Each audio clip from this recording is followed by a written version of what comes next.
Stanley Cup Final begins tonight. Carolina hosts Las Vegas for Game 1 with puck drop at 8 o'clock, and you can listen to the game right here on WGR starting right at 8. Carolina looks for their first cup since '06, their second overall, while Vegas also looking for their second overall cup, but first since 2023.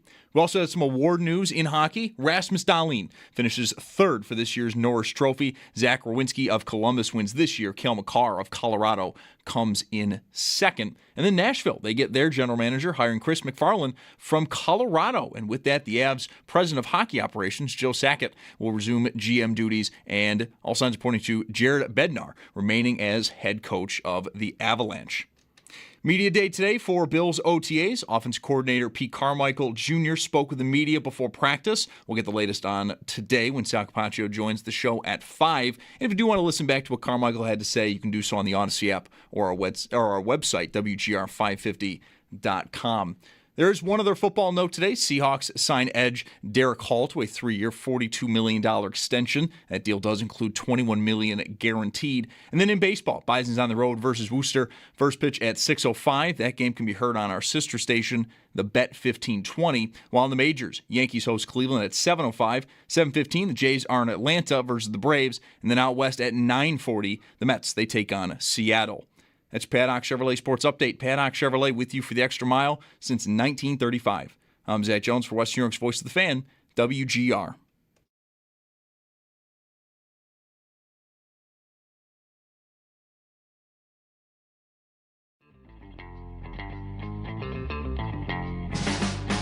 It's Mike Schopp and the Bulldog. I have a leg injury and a foot injury right now. A leg and a foot. Are they on the same side of my body? Side of your body? Yes. Yeah. Okay. Left. What happened to you? I got stung by a bee. And then I think I got stung by another bee. Oh, come on. I think I did. When did this happen? Last night. Last night? Last night. Who knew? It's Mike Schopp. Just never thought about getting stung by a bee at night. I don't know. But there would still be bees at night. I guess. Not to sound like the flat earth thing. The bees just don't disappear when it gets dark. Okay, but I've never seen one at night. Well, it's dark. And the Bulldog. Maybe they would not be out at night, but you disturbed it, so it came out and said, hey, what are you doing? Yeah, they weren't expecting me. I'm in here trying to watch the Vietnam War on PBS, right. And you're what are you doing sitting down in the chair? This is my time. You are not supposed to. Right. This is our time. Right. That's what the bee said. Right. So on behalf of the other bees. On WGR, Sports Radio 550. The Vietnam War, or as is known within Vegas Golden Knight circles, the Vietnam War. Because they're not allowed to say the letter M. Why are they? Because this is one way where they're not really good to their employees. No bread. Yeah. They can't say the letter M. And they can't listen to Bob Seger. Yeah. I'm glad you kept track of all those. Yeah. I had a whole thing that one day. It was it was a fleeting moment, but we had the no bread, and then we had you can't say the letter. Let's just put a bow on this for all time. And you maybe come back at me with, well, was there bread? With the letter M, like poopernickel. They have to call it because there's no M. They can't say the letter M, so they have to change the. Anyway, no pun intended. How are you today? Are you good? I'm good, yeah. I feel... It's out there. It's in the space. I feel almost just about as normal as ever. Yeah, I feel really? fine. Yeah. I think last night was rough. I had to take 3 pills at 7 o'clock last night, and then I had dinner, and that didn't go great. Why? That's just the prep called for that. 3 pills and then dinner? Well, it said take the pills at 7 p.m. I didn't eat the second I walked in the door. So I took the pills and then had some dinner. And the first couple hours of bedtime were a little unruly. But things simmered down, and I've been great ever since. So I'm all good. But in an hour, I start drinking the stuff. So that ought to be good. We'll see what happens. The last time I did this, there was no trouble at all. So I don't. That was a long time ago. I'm old enough to have done this. This is my third. I'm having a colonoscopy tomorrow. Hey, Men's Health. It's my third one. So the first one I had is almost 10 years ago. That was, I remember being in here. See, I'm sorry that I don't. Starting the stuff, and I don't think I had to leave early, but like when we were done, I had to really get home fast. Because it was just, I was the medicine was taking effect, or the plan was taking effect. I think they've, in the 10 years that have passed since then, saw the technology prep, has the prep improved. is not, it's more maybe last night was it's more gradual. I don't know if I believe this. Because I did this 3 years ago. It led to me actually, well, it's not why I ended up getting sick, but I got sick before I could have a surgery that was, discovered that I needed it during a colonoscopy 3 years ago. And I worked the same sort of thing, 6 a.m. I'm going, the next day. And we did the whole show together, and there was no trouble. So I'm not anticipating any trouble. I think I'll be fine. You're 10 years older. Well, there is that, sure. And this show really has never. It's fine if I make a hee-haw reference and make a joke about how the show has never sounded older. This is the oldest the show has ever sounded. Colonoscopy talk. Yeah. This is really the low. This is it. But I think inside baseball, I think maybe we're sort of expected to talk like this. Like it's not. Well, I mean, they know out there we're not kids. Like these people are not expecting us to talk about. Well, this would not work either as a reference. I was going to say Fortnite. That's even like how many years ago was Fortnite? Right. 15? Is Minecraft a little better? Is that more contemporary? I don't know. Hunger Games? I mean, there's a certain expectation there in this, in this room. TikTok. We're not supposed. TikTok is not even. We're not supposed to be talking about TikTok. No, that's not even current either anymore. Well, if you're not ailing, I do have a question. I am not. I feel absolutely. If this were a game, for an hour, the coach would be saying he's full go. Leave him in. in. No limitations. I feel great. Leave him in. I'm hungry. I would like to eat some food, but I brought food. So you did, and I missed out on that. Just can't do it. I did another thing where I brought in food to share, and you said, you reminded me you couldn't eat. And so I gave it to Brad and Joe Beamer. Yeah. And, it's great. Did we hear something yesterday? Did this come up on the air about, is it National Donut Day? Friday. Oh, okay. No, we have ads running. They're like, it's only 4 days away. Okay. Like anybody would know that. Okay. We have ads. I just got to tell you. We're only 4 days away from National Donut Day. I feel fine. Oh, it's that time of year again? And I am fine. But I will tell you, being in the house was challenging because, anytime I go do something, after this I'll make a protein shake, or after this I'll have an apple, or after this I'll make a sandwich, and you realize that your whole day, at least for me, is sort of a lead up to when you eat and then thinking about what you're going to eat next. Like that's a lot of my day, it seems to me. I'm not that busy, I guess. So without that, I'm just sitting in the house. I didn't want to work out. I didn't want to go play golf because anything that I do like that is going to deplete my ability to do this because I'm not going to be able to replenish. I'm not eating. So I just wanted to take it easy. I thought I should just go to work because I'm tired of being home and tempted by leftovers or whatever. I'll go to work. You know what stopped me from coming to work is that I thought it was National Donut Day. And there's going to be like a table full of donuts out there when I got here. And that would be, I don't usually eat donuts, but in a moment like this, it'd be like, oh my God. There's something out there in a box. There was something. Cupcakes or. Yeah. But anyway, I thought if it was National Donut Day, I thought that's enough of a deterrent for me not to go in early because that's going to be worse than sitting home. I just love the spot. It's only 4 days away. Yep. Oh, wow. Oh, my God. I forgot. I got to start making all my plans. I forgot. Wow, really? That sneaks up on you, that National Donut Day. All right, what was your question? Yeah, I'm ready. Sorry. So tonight is the first game of the Stanley Cup last round. The Sabres went from, I'm sorry to be like this and sort of drag this out because it's really not necessary. The Sabres went from a 14 consecutive years of not being in the playoffs to division title in the hardest division ever. And then Game 7 overtime of round 2. What's a good year next year? Does it have to be better? Does next year have to be? No. What does next year have to be? No, next year does not have to be better to be considered a good year. I think if they are contending for the division, like they're not squeezing in the 8th spot, right? They're not in danger of fall. If they're like a top 3 team in the division, I think that's a good year. And then the playoffs are like whatever. You know, it's hockey. So I am not going to judge whether they had a good year or not.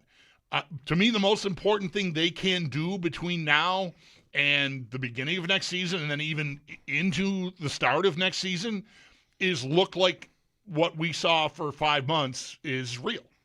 We've got one of the best teams in the league, and we are going to be that again this year, and that'll give you some hope that, you know, this window will last as long as Rasmus Dahlin and Owen Power are excellent, or until Tage Thompson ages out and you have to find a way to replace him and, you know, all that he does for you. I think That's still a ways off. If you get, I think so. If you get a season where they're that level of team, then I think, to me, that would be, for me, good. And then, you know, whatever else happens once you get to, you know, mid-April, you know, start flipping coins. What if they start 11-18 again? We're going to not panic. Right? We can't? Yeah. We're not allowed to? We're not allowed to panic. Guys, there's 53 games left. Remember last year? A lot of time. Little Maybe they'll fire Yarmo. I mean, you just can't. Just to light a spark? Right. Yeah, I'm just kidding. Yeah, it's a little humor for you. Imagine if that happened. Yeah. So. Well, I don't know. That's what I think. I think we've, not speaking for everybody, but we had a blast this year, partly because we had no idea that it was coming. So we got this unexpected joyride from them that lasted into mid to late May, and meaningful games in March became a relic, a thing of the distant past. Became meaningful games in May, and then it was May, and like, okay, well, this is you've heard this before, you'll hear it again. Final 5 teams left. You know, like that's not really a thing, but everybody else, every other series was over, so they were one of the final 5 teams. I just wonder what this year does for next year's expectations, because there's really nothing not to like about their setup. And that makes me think that the bar is pretty high. And it's not a team that has any real consistent, don't laugh, history of success. Mm. The years we've pointed to, whether it's 06-07 or 10-11, because that was their last time in the playoffs, were both fleeting experiences, different leaders, and, you know, again, short. You have the Hasek years, and that's almost even too long ago to matter, right? I mean, it's different owners, very different leagues. Just not a different coach. Right. It's just right. Somehow right. They had the same coach. There's that, with an interruption, but yeah. But I just wonder, I'm up in my chair for next year. Like, I'm ready for it. I want to know the schedule this time. Who are we starting with? And, like, what are whatever it means in hockey, like the premium dates and just all of it. Mm-hmm. But is it a team where, so the Lightning or the Panthers before this year, these teams that are perennials, Colorado, Carolina, even Vegas, like easy division, but these perennials, I sort of like to pick at how the regular season doesn't mean anything. Because you're Chicago in the Kane and Taves days. You know you're good. So what's the point? Are we playing, is home ice important? Is something other, like, there's no bye week. There's no, like, it's really just that. The matchups are not that different depending on where you land. Look at the Sabres this year. How many points did Boston have? 98 points? That's definitely true in this division. If the Metro's a little bit different. It was this year. Carolina had just fantastic fortune to draw Pittsburgh and then Philadelphia. Ottawa. No, and we didn't want to play Ottawa. No, that's right. We liked Boston more than Ottawa as an opponent. Like, that even didn't matter. Right. So, I don't know. What are we supposed to do with next year? I think kick our feet up? I think expectations will be very high. which is why I think being realistic about it, you got to go win the division or something's wrong. I just think that's nuts. I mean, it's just going to be, it was so close this year, it'll be close again. I think if you're in that mix, top 3, you're not really worried about the wild card fight. Maybe as the year's going on, you're like, boy, this 2-3 looks like it'll be really tough. I'd really like to be able to pass that and play a wild card team like I did last year. Like, if we're talking like that in February, then I think you've had a good year. I'm not going to say it's a great year, because a great year, I think, would be building on what they did last year, but I think that's very hard to build. Building on 109 points is nuts. Like, you're going to have a hard time doing that, statistically anyway. And I think it will be, I think Florida will be back. Montreal ain't going anywhere. I think Ottawa, kind of the same thing. We'll see about Detroit and Toronto. Detroit was looking like Buffalo and Montreal for most of the year, and then they just fell off a cliff in March and April. They just disappeared late March and into April, and just wheezed to the finish line. The division, I think, is set up. Tampa, I think, is still going to be loaded. They're not old yet? I don't think maybe yet. I don't know. I feel like they've pivoted effectively enough. Hagel, Point, Kucherov is still prime, I think. Hedman is maybe the biggest concern you'd have there with the way this year went, but nonetheless. Radish. I think Radish is a free agent. Good. Well, we'll see. Look, somebody. Do we want him? Free agent idea of the day. I don't. No. Okay. I think somebody's going to give him $11 million because of all the goals he scored this year, and then when that gets cut in half, they're going to be like, "Wow, good contract." I don't. Okay. I don't know. We'll see if he can. He's a like late bloomer. Maybe he'll keep going. But I like it. It's a one-off year. He was nobody before this year began, and now he might be poised to become the highest-paid defenseman in the offseason. Like, in free agents, I don't mean he's going to go to the top of the – he's not going to make more than Makar or even Dahlin probably, but you know what I'm saying. He'll be the guy in this class that gets paid, probably, because of all the goals. So I think the division is just going to be really – it'll probably be the best division in the league again. Would you take third right now? That's very tempting. I don't think I 803. I don't think I want to, but it's tempting. No, I got to say no. Because I think I can still – you might have asked me that in February. I'm in the playoffs next year. I'm yes. Yeah. I think so. Right now I'm yes. They're that good? I mean, all the Greg Wyshynski conversations about shooting percentage and who knows if they have a good goalie. Like every year it's just the Wild West in net. I think I would take third right now. You wouldn't? I don't think I want to, no. I'm in. Much like I know I'm in, and I'm saying that qualifies as a good year, but I'm closing myself off from a great year, and they may be capable of a great year. Respectfully, there's no good or great year in the regular season in hockey. Like, it's all about what happens after that. So, what's Vegas? I mean, really, these teams, what was Montreal? They were third in the division, right? Just, I don't know. Sign me up. Yeah, well, home ice is not – we're going to have a hard time convincing people that home ice really matters. Because we went 2-5, and all our building is rooting for the other team. And they lost Game 7 in overtime at home. So that's tough. Didn't we talk ourselves into for like 30 years that starting on the road is better? Yes, we did, when that was all we had.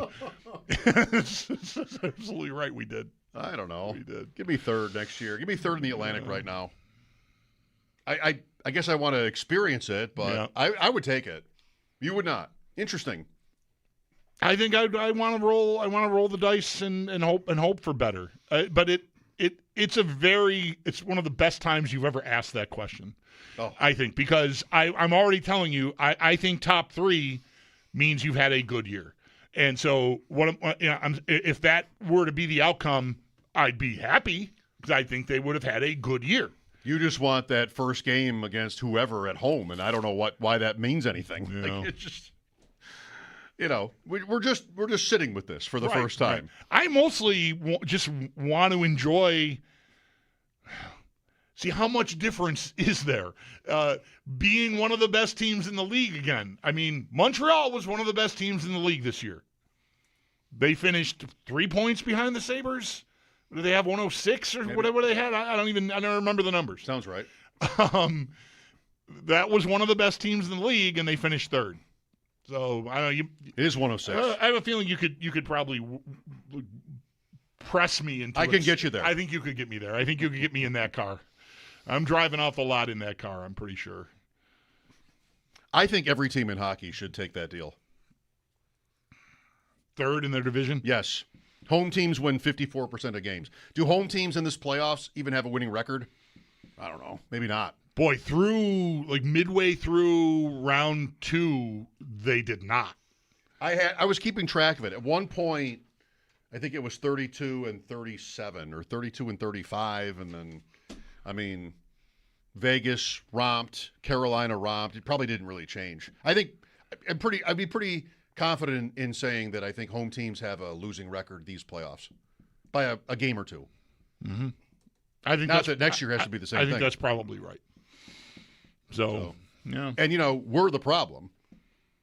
Because we want it too much? No, because we went 2-5. Oh, I see. Oh, right. I see. We contributed to that. If the Sabres gone 5-2 in the playoffs, then maybe that's different. But there's every reason to like the future and even the near future. Maybe even more the long term than the short term. With that might be right. That might be right. 20 to 24-year-olds. That really depends on what happens in the next 6 weeks or so, because and not so much the draft itself, but what action takes place around in and around the draft, as far as trades go, and then free agency. What ends up being the verdict on Tuck? What happens there, and what have I done to replace him, if anything, effectively. That is all just there for them to figure out. And I think even without Tuck, you can, provided again, moves are made. There's already, every time I see something from a Drager or whatever, if the Sabres come up, it's like, well, they were aggressive in March. They'll be aggressive now. So we'll see what the trade market looks like with that. Why the sigh about that? Aggressive? No, it's just because, you mentioned an insider's name. Somebody's just telling them that. Okay. And don't they all want to tell them how aggressive they're going to be? I wonder what the last 15 years of insider tweets have read like in terms of the Sabres. Oh, this is the year they're going to go after it. I'm not sure that's right. And it's a broad brush, I admit. Yeah. I don't know. I want to see first. I know that Vegas, the thing we have to figure out how to do is get into the Pacific Division. Vegas had 30 regulation wins. Washington had 37. It's going to be hard to pull that off. They weren't even in. Right. Washington has the card to play that there is a state in the West named Washington. They could actually maybe get away with it. Yeah. Yeah, they're that much closer. 37 regulation wins, Vegas 30. Yeah, LA 22. Weren't there maybe 5 teams in the East that outpaced both LA and Vegas? No, not Vegas. No. In that category, no. Okay, but the Sabres had 42 regulation wins. The Kings had 22. They were in. They lost. Yeah, they got swept. Yeah. Well, here's to it. Finally, as we've said every day for a while, the Sabres have given us a spark. There's a lot to be excited about. I just was thinking about whether what we need from next year. Lindy Ruff, he'll be going for records, milestones, a young roster. We have the Tuck issue. Goaltending is what? Is it the same? Same 2 guys back and forth all year? Is that the plan? Hey, same 3 guys maybe. 3 guys. I forgot about that. Lots to ponder. Today on the show, Daryl Reiter out of Cleveland. Myles Garrett traded to the Rams. We'll talk about the Browns a little bit and the AFC. Also, Sal Capaccio. Bulldogs prep will be closely monitored and talked about. And maybe I predict there's we'll see what happens. I don't think there's going to be anything to talk about. I hope you're right. I really don't. I'm very confident. I hope you're right. 4 o'clock is when the stuff starts? Yeah. Right. Oh, well. Start the stuff at 4. Counting down to that. 803-0550 for your calls. Mike Schopp and the Bulldog, thanks for listening. This is WGR. For more comfort. Now's the perfect time to make yourself comfortable with a new electric heating and cooling system from Belknap. In Western New York, summer and winter bring extreme temperature conditions. Make yourself comfortable with Mitsubishi electric heat pumps, designed to keep your home cool in the summer and warm in the winter, no matter how hot or cold it gets outside. Call Belknap today to learn more. I'm Gary Garfalo, president of Belknap. We work on your schedule. We don't charge more for weekends and evenings. That's why we say, Give Belknap a ring.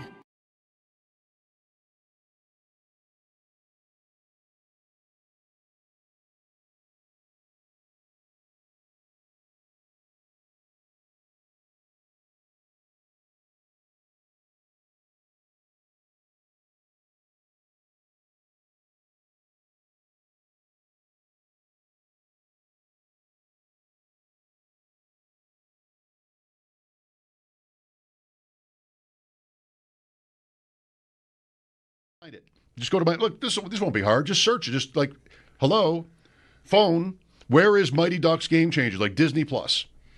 Great. Look how easy that was. Go to Disney Plus. Not there. Only the trailer. Oh boy. I don't know. Yeah. All the other Mighty Ducks things are there. The one show thing has she never wants- sounded older. Yeah, The show has I know. The Right. best. Now I'm going to get defensive. Just point out that my daughter is 13. All right. I mean, I can't be that old if I'm not Larry King. Now the show really sounds old. Who's that? Seattle. Has the show ever sounded older? Seattle in the NBA Finals. Minus. I like this point. F- to me seems like just, like a cartoon. Right. Not a real. Yeah, F is the lowest. Yeah, it was like Bugs Bunny, the teacher. Like, what are we doing here? F-. The show ever sounded older. The but, Bengals food. see, kids, Bugs Bunny was a cartoon character. I did see the Scouts play in Buffalo. Yeah, I saw a Kansas City Scouts game as the show ever sounded older. Well, I'm going to be mad about this, but I'm not going to sacrifice my jersey number for it. Matthew Golden, that's taking it pretty seriously. So I went through thinking about numbers. I think I like 22 on a wide receiver. Bob Hayes. Yeah, works. Hey, can you think of another one? No. That's why I like it. Has the show ever sounded older? To me, 22 doesn't strike me. Well, I mean, certainly Bob Hayes. It does not strike me as a slow number. It's one of the. He was like an Olympic 100-yard That's dash right. champion. That right? was his brand. Has the show ever sounded older?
No pun intended. How are you today? Are you good? I'm good. Yeah, I feel It's out there. It's in the space. I feel almost just about as normal as ever. Yeah, I feel Really? fine. Yeah. I think I Last would night say was rough. I had to take 3 pills at 7:00 last night, and then I had dinner, and that didn't go great. Why? That's just the prep called for that. 3 pills and then dinner. Well, it said take the pills at 7 p.m. I didn't eat, the second I walked in the door. So I took the pills and then had some dinner. And the first couple hours of bedtime were a little unruly, but things simmered down, and I've been great ever since. So I'm all good. But in an hour, I start drinking the stuff. So that ought to be good. We'll see what happens. The last time I did this, there was no trouble at all. So I don't. That was a long time ago. I'm old enough to have done this. This is my third. I'm having a colonoscopy tomorrow. Hey, Men's Health.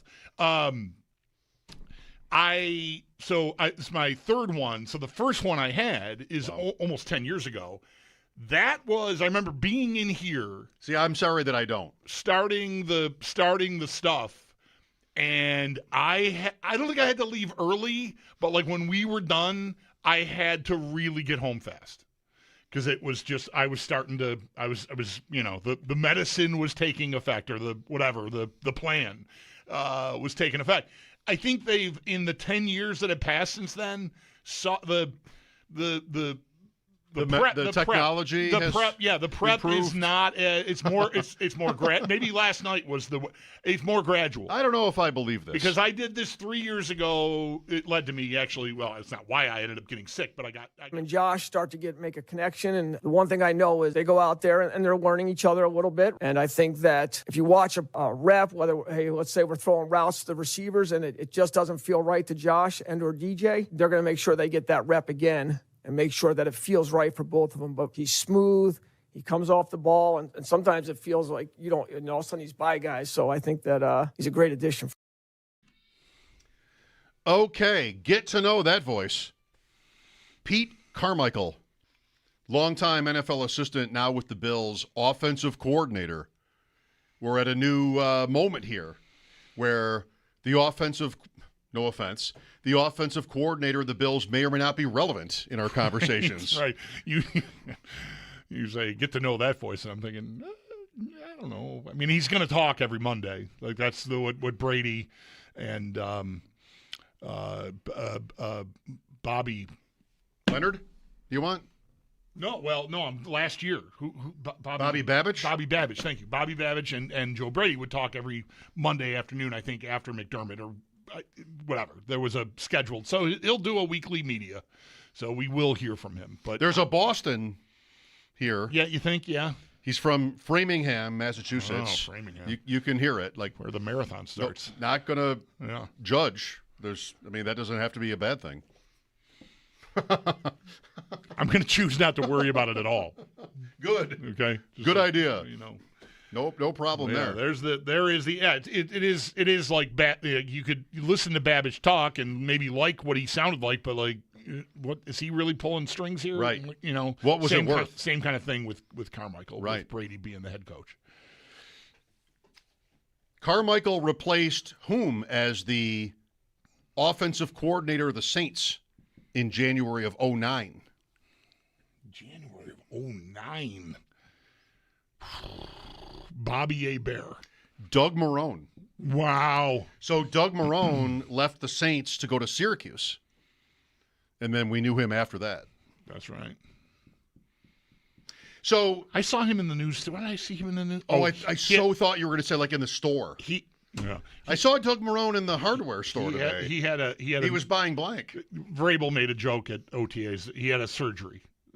So he's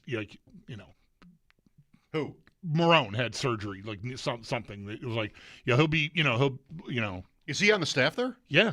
Is he really? Yeah, New England? Offensive line coach. Oh, wow.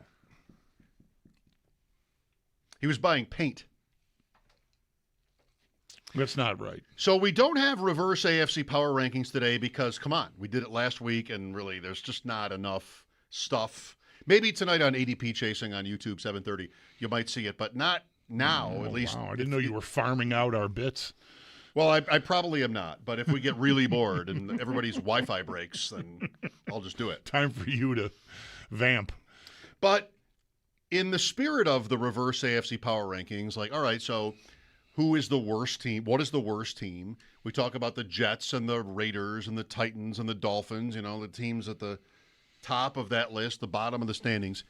But a little bit more freedom here if we're not ranking them. Mm-hmm. Which AFC team, franchise, is in the worst shape? Like, which team would you least like to be right now? For me, the teams I mentioned, it would be none of those. Yep. The Dolphins can get out of jail. The Jets are maybe not bad, maybe not terrible at least, and they have some talent. The Raiders have a top overall pick at quarterback. They have Bowers, they have Genty, they have a new coach that seems promising. Like, they could be okay. Tennessee, last year's 101. Tate this year, they could be okay. These might not be any of these teams might not be the worst team in the AFC. Yeah. I think I would vote for another team to be the one that I think is in the worst shape. The only one of those, you mentioned 4 teams there, right? Yes. Miami's the only one that I might sort of balk at. I'm just not really sure where they are right now. Nowhere. Right. And I don't, getting out of jail, they're still going to have, did they swallow all the dead money on Tua, or is that split up? I can't remember now. I don't know. Do they have, I think they still are going to be burdened. And I don't really know, like, every time I see the coach talking, it's like, who's that? I mean, there's a lot of guys that get jobs. It doesn't mean it won't work. I don't know. I think Miami I think they made a mistake signing Malik Willis. And I just don't think they're going anywhere. The Jets, is Aaron Glenn any good? Like that, people were saying pretty matter-of-factly he probably should have been fired last year. Oh. So I don't know. Like, do you want to have? I like Geno Smith. If he's Seattle Geno, that's better than anything they've had in, I don't know, since Chad Pennington, maybe. Since before Geno Smith was drafted. Yes, right. But I just don't know about the overall there. And like, to me, that looks like a team that if they don't get off to a good start, will just be like, here we go again. Miami being maybe the worst team in the league is why I wouldn't pick them, because I sort of like that for a team that they can start over. But it doesn't line up. It is a new coach. They did sign a quarterback. It doesn't exactly line up. So Miami isn't a bad choice. The Jets kind of resemble the team I'm thinking of, where they're a little bit old for a team that's at the bottom. I mean, Geno is. But Breece Hall, Garrett Wilson, these guys are into their – unlike Tennessee. Yeah. Well, Tennessee is this at running back, but like they're not sort of starting over. Titans, maybe. It's on spec, but maybe with Ward and Tate and the rest of it. And then Vegas is the same thing. Yeah. I'm thinking of Indianapolis. What if we're Indianapolis?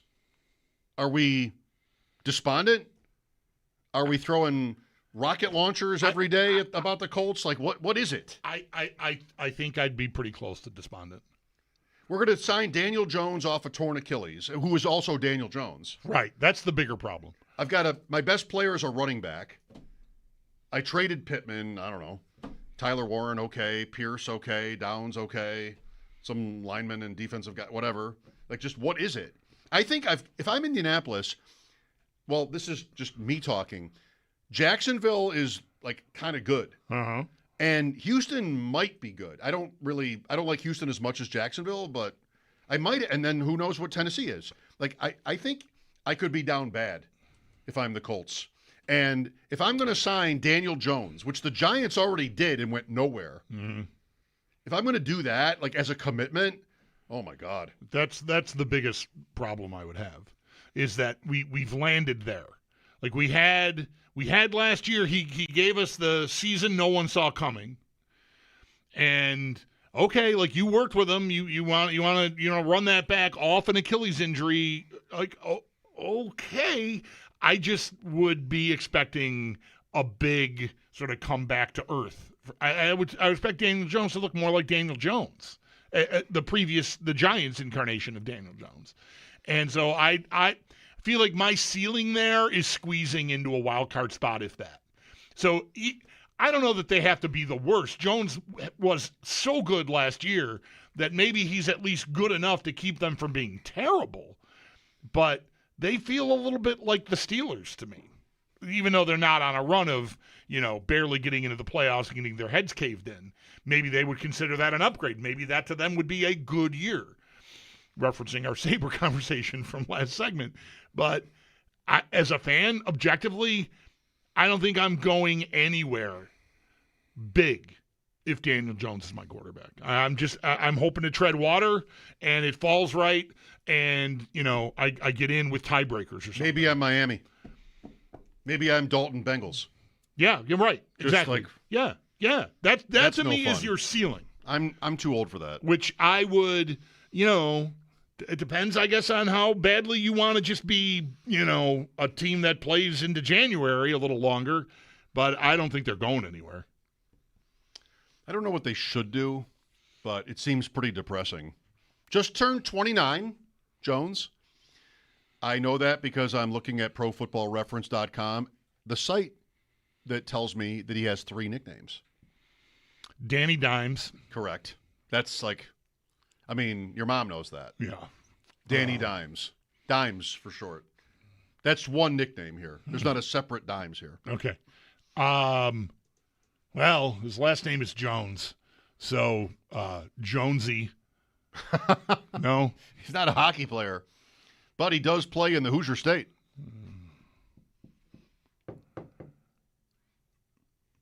That did not give me what Indiana Jones. Indiana Jones. Oh, well. I hate it.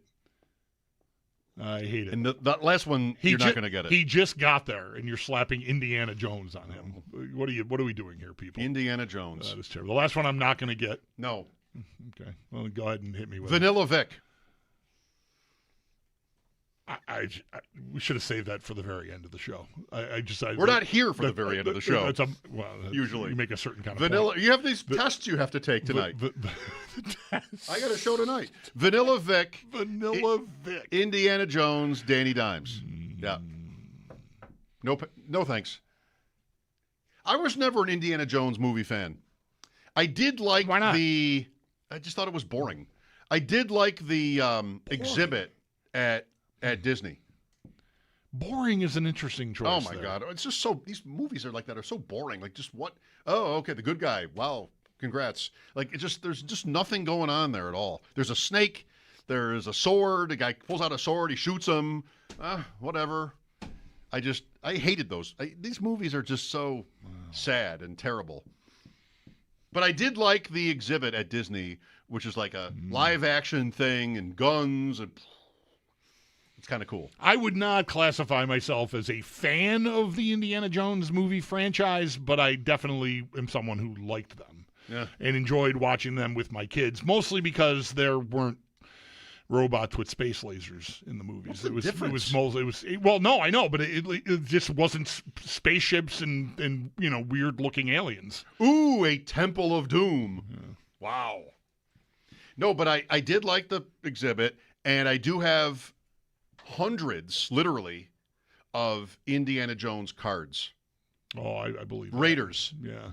Of the Lost Ark cards. Like that's the original, movie title. Those aren't worth anything, are they? I don't think so. Yeah. I have them because I got something else when I bought them, I think. Oh, like in a lot or something? I'll just take it. Yeah. But I looked last night. I opened a box last night. They're green. That's how you came to be in possession of the amazing Kreskin board game around holiday time because my friend, AJ Freeze, artist, but he works in one of his most popular lines of work was paintings of the little people from Fisher-Price. Like he had a whole line of stuff that he did. So he buys vintage toys so that he can use them as models for some of the work he does. So he just buys bunches of stuff, and there's maybe 90% of it is just stuff he's never going to use. And he came across this Kreskin board game. It was thought of you and contacted me, and that's how I got that for you. Yes. Just came with the lot. He wasn't I got to get the amazing Kreskin board game. It just came with that's right. 1,000 other things. Sometimes that's just how it works. I still have it. I've seen it recently, but I have yet to play it. Let me know how that goes. You and I should play it. Sure, we should. We should test each other's ESP abilities. Indiana Jones. Well, good luck to the Colts. Daryl Ryder coming up at 4, talking about the Browns and the Myles Garrett trade. 803-0550 for your calls. Sal Capaccio as well today. Mike Schopp and the Bulldog here, WGR.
I cannot. I'm I sorry. cannot name this tune in infinity notes. I'm sorry. I can't. I don't know. I have no idea. I don't know it. I was just remembering Ross Tucker talking about mushrooms and just how insane that was. Remember that? He talked about how terrible they are and just, I mean, one of the Earth's greatest creations. And Ross just comes on here one day and just blasts away at mushrooms. One of Earth's greatest creations we're going with here? I mean, top, 20? Top 50,000, maybe. Maybe. I mean, I just... Mushrooms. Okay. He did have a lot of hate for mushrooms, which I don't really feel is warranted. That guy needs to stop. Your amount of love for mushrooms to offset that hate is also disproportionate in my view. I overdo it. I think you're overstating how important and excellent even the canned mushrooms come from the ground, right? I mean, sort of. I bought 3 different styles of canned mushrooms today. Pieces and stems. I've talked about this before. We all know about whole and sliced. No buttons? No buttons. And do they have buttons? Are they out there? Sure. Are they available? Yeah, they have buttons. All right. But I made a tetrazzini that I brought in to share. It was very thoughtful of you to text me this afternoon to further taunt me. I didn't mean to. Hey, I'm going to bring you. I'm bringing you some food. Like, Brad ate it. Joe Beamer.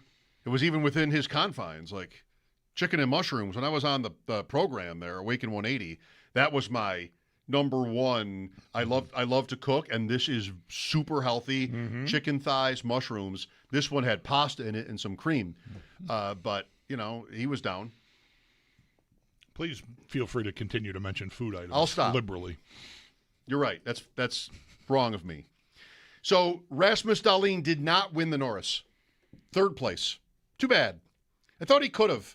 I got to a place where I thought maybe he was named the finalist. I thought maybe he would win. Yeah.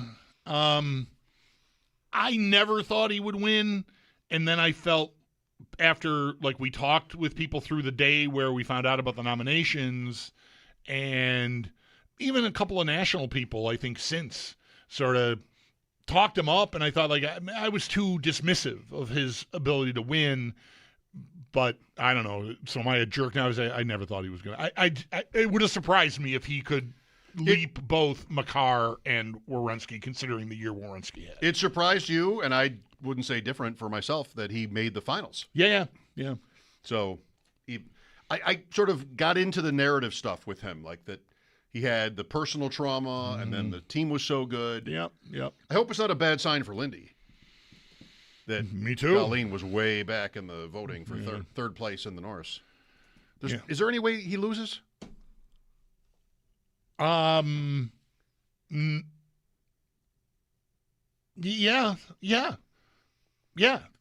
Because the nonsense, the opinions that I pretty strongly disagree with about Cooper and his candidacy for Coach of the Year, that conversation never really stopped. Right up until the voting was done. If you dipped in, I will do. I like that TNT show. They have a game that night. I'm home. I'm going to turn it on at 7:15 or whatever and catch 15, 20 minutes of them talking. And whenever they talked about Coach of the Year, the former players on that panel, and they were different guys, rotating cast of characters. Somebody would always make the point about, you never won one before. So I think that was out there enough that it would not shock me if Lindy didn't win. I think surprise, yeah, but shock, no. I've been sort of bracing for it. I guess I can't say I would be shocked, but I think it would be really tough to defend. I think it would be wrong. Yeah, that's for sure. The Sabres did ultimately blow by them and beat them in the process. I don't think it's a makeable argument, Cooper, but we'll see. Soon enough, we'll find out. Daryl Ryder from Cleveland next on WGR.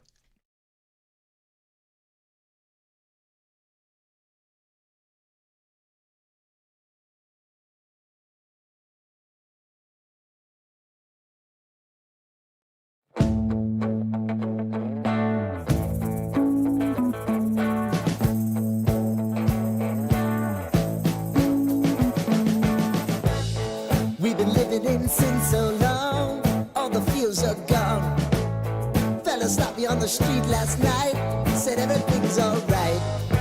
Roller coaster, make it through the day upright.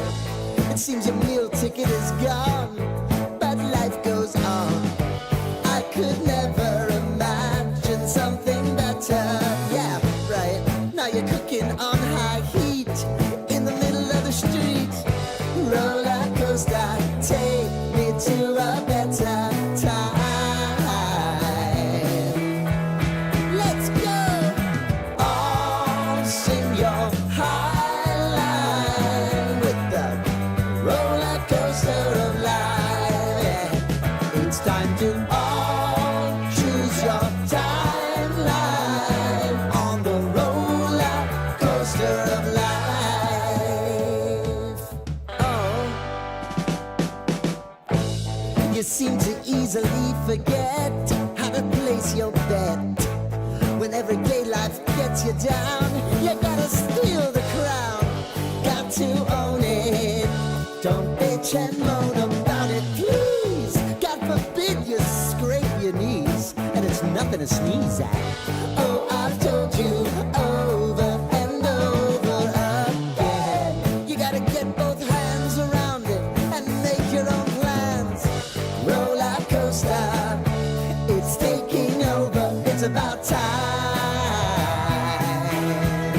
Oh, all sing your high line on the roller coaster of life. You've got to all choose your timeline with the roller coaster of life. Roller coaster.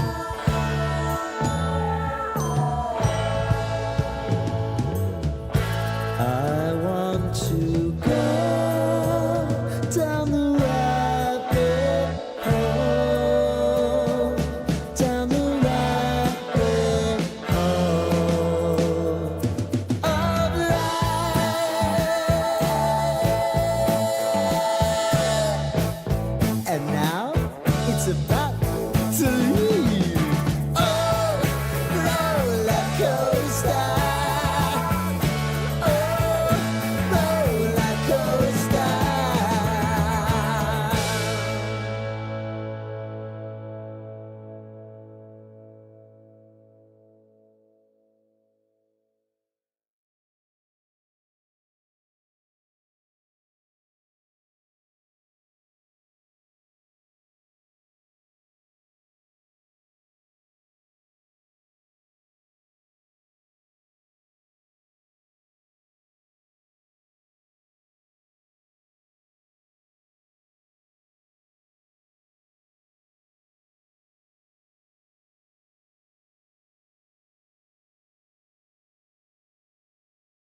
WGR starting at 7:30. Carolina looking for their first cup since '06, their second overall, while Vegas also looking for their second overall, but first since 2023. We also had some award news today. Rasmus Dahlin finishes third for this year's Norris Trophy. Zach Werenski of Columbus wins the award, while Cale Makar of Colorado comes in second. And speaking of Colorado, they lose their general manager to Nashville as the Predators hire former, now Colorado GM Chris McFarland to be their general manager. And with that, Avs president of hockey operations Joe Sakic will resume GM duties, and Jared Bednar will remain as head coach.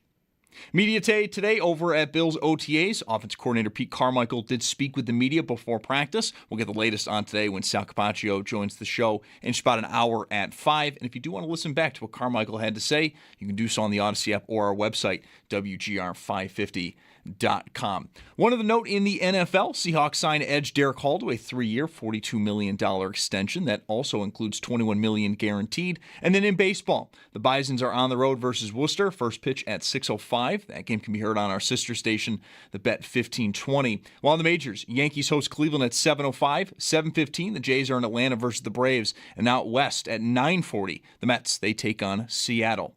That's your Paddock Chevrolet Sports Update. Paddock Chevrolet with you for the extra mile since 1935. I'm Zach Jones for Western New York's Voice of the Fan, WGR.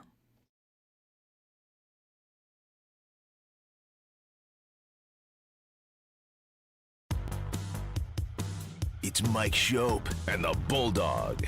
I don't love junior mints. I just don't hate them. I don't understand why they are treated like second-class candy. It's Mike Schopp and the Bulldog. Oh, There's a you don't fantasy understand why team a name. candy that is basically toothpaste wrapped up in stale chocolate is treated like a second-class candy. All right, I get it. It's a good, valid question. It's Mike Schopp and the Bulldog. Is there a time to change? You know, the 3 teams I've drafted this year, second-class candy is pretty good. On WGR Sports Radio 550. So far, it's only a half measure, but I've half decided to rename all my dynasty football teams after pitchers.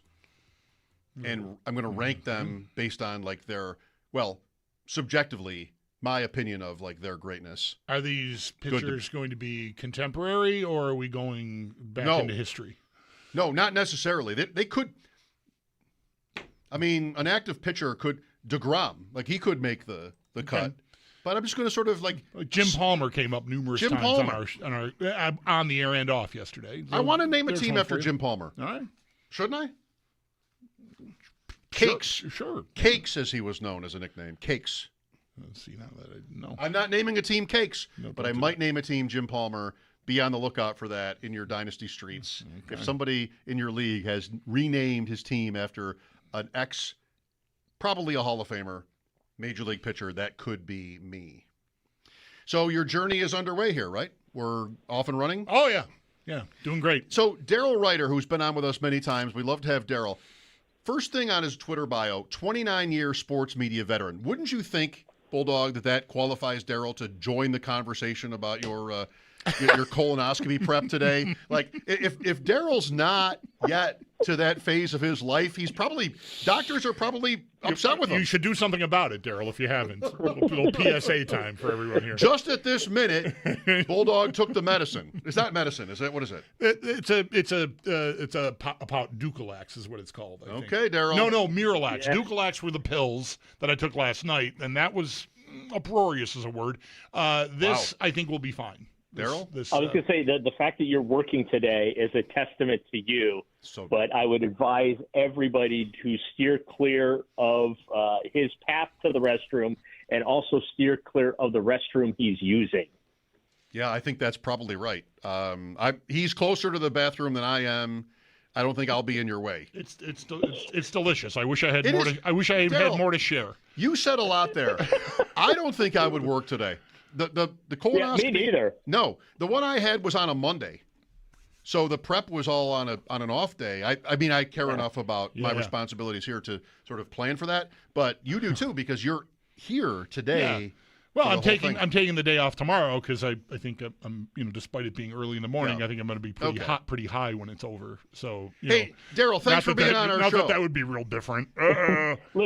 Listen, I cover the Browns. Every day feels like a colonoscopy. I'm kidding. There it is. Hey-o. I was going to say it, but you said it first. Oh, it's nice. It's nice to talk to you again, Daryl. And I would imagine, it's a not a time of the year you were anticipating maybe being busy or getting attention from people like radio shows in Buffalo. But yesterday was, I don't know. In one way, it was shocking. But when you go all the way back to the contract getting reworked and everyone wondering why did they do this unless they're trading him, maybe it's not so shocking. But still, what were the last 24 hours or so like for you? Yeah, well, I mean, I started getting wind on Sunday that something could be going on with Miles being moved by the Browns. And then Monday morning, had a couple of folks tell me it's looking like it's going to happen and be the Rams. I happened to be on our morning show, and they had obviously spent the morning talking about the trade speculation ramping up because it was June 1st and opening the window for the Browns to be able to trade Myles Garrett. And they asked me the odds he'd remain with the Browns, and I said, well, I think 60-40, 60 he gets traded, 40 he's gone, or I should say he stays. And I was off by 40% because he's gone. And I think this trade was agreed to long before this actually broke. I do know the Browns wanted to keep the news quiet until yesterday evening because they were holding their annual charity golf tournament. And the news broke in the middle of it to the point of Andrew Berry was nice enough at least to come over and say, hey, yes, we are in negotiations with the Rams on a transaction involving Myles Garrett. That's really all I'm going to say about it. If and when the trade becomes official, we'll address it accordingly. And it shortly thereafter became official. So I wasn't shocked. I really wasn't. I was ready for it. And, the Browns end up trading arguably the best defensive player in franchise history. Some would say he's the best player in the National Football League right now at the age of 30. But this is what happens when you're a franchise constantly spinning your wheels in mud, trying to get things going in the right direction. Garrett was becoming impatient with the losing here in Cleveland. He has accomplished everything individually he sought out to. Two-time Defensive Player of the Year. He's the franchise all-time sack leader, set the single-season NFL sack record as well. Like, other than climbing up the sack charts, not much more individually for him to accomplish. He wants to compete for and play in Super Bowls, and that just was never going to happen in Cleveland, I don't think. Those golf tournaments are always on Mondays. Yes, they are. They'd like to have them on Fridays because then that's the news dump day and you could sort of maybe sneak around, but you can't get the golf courses on Fridays. It's a Monday. Every scramble is a Monday. So that makes that's an interesting dilemma for the Browns or for sports teams. Daryl, I like this trade for the Browns. We have the Buffalo Sabres who were in a playoff drought for 14 years until this past year.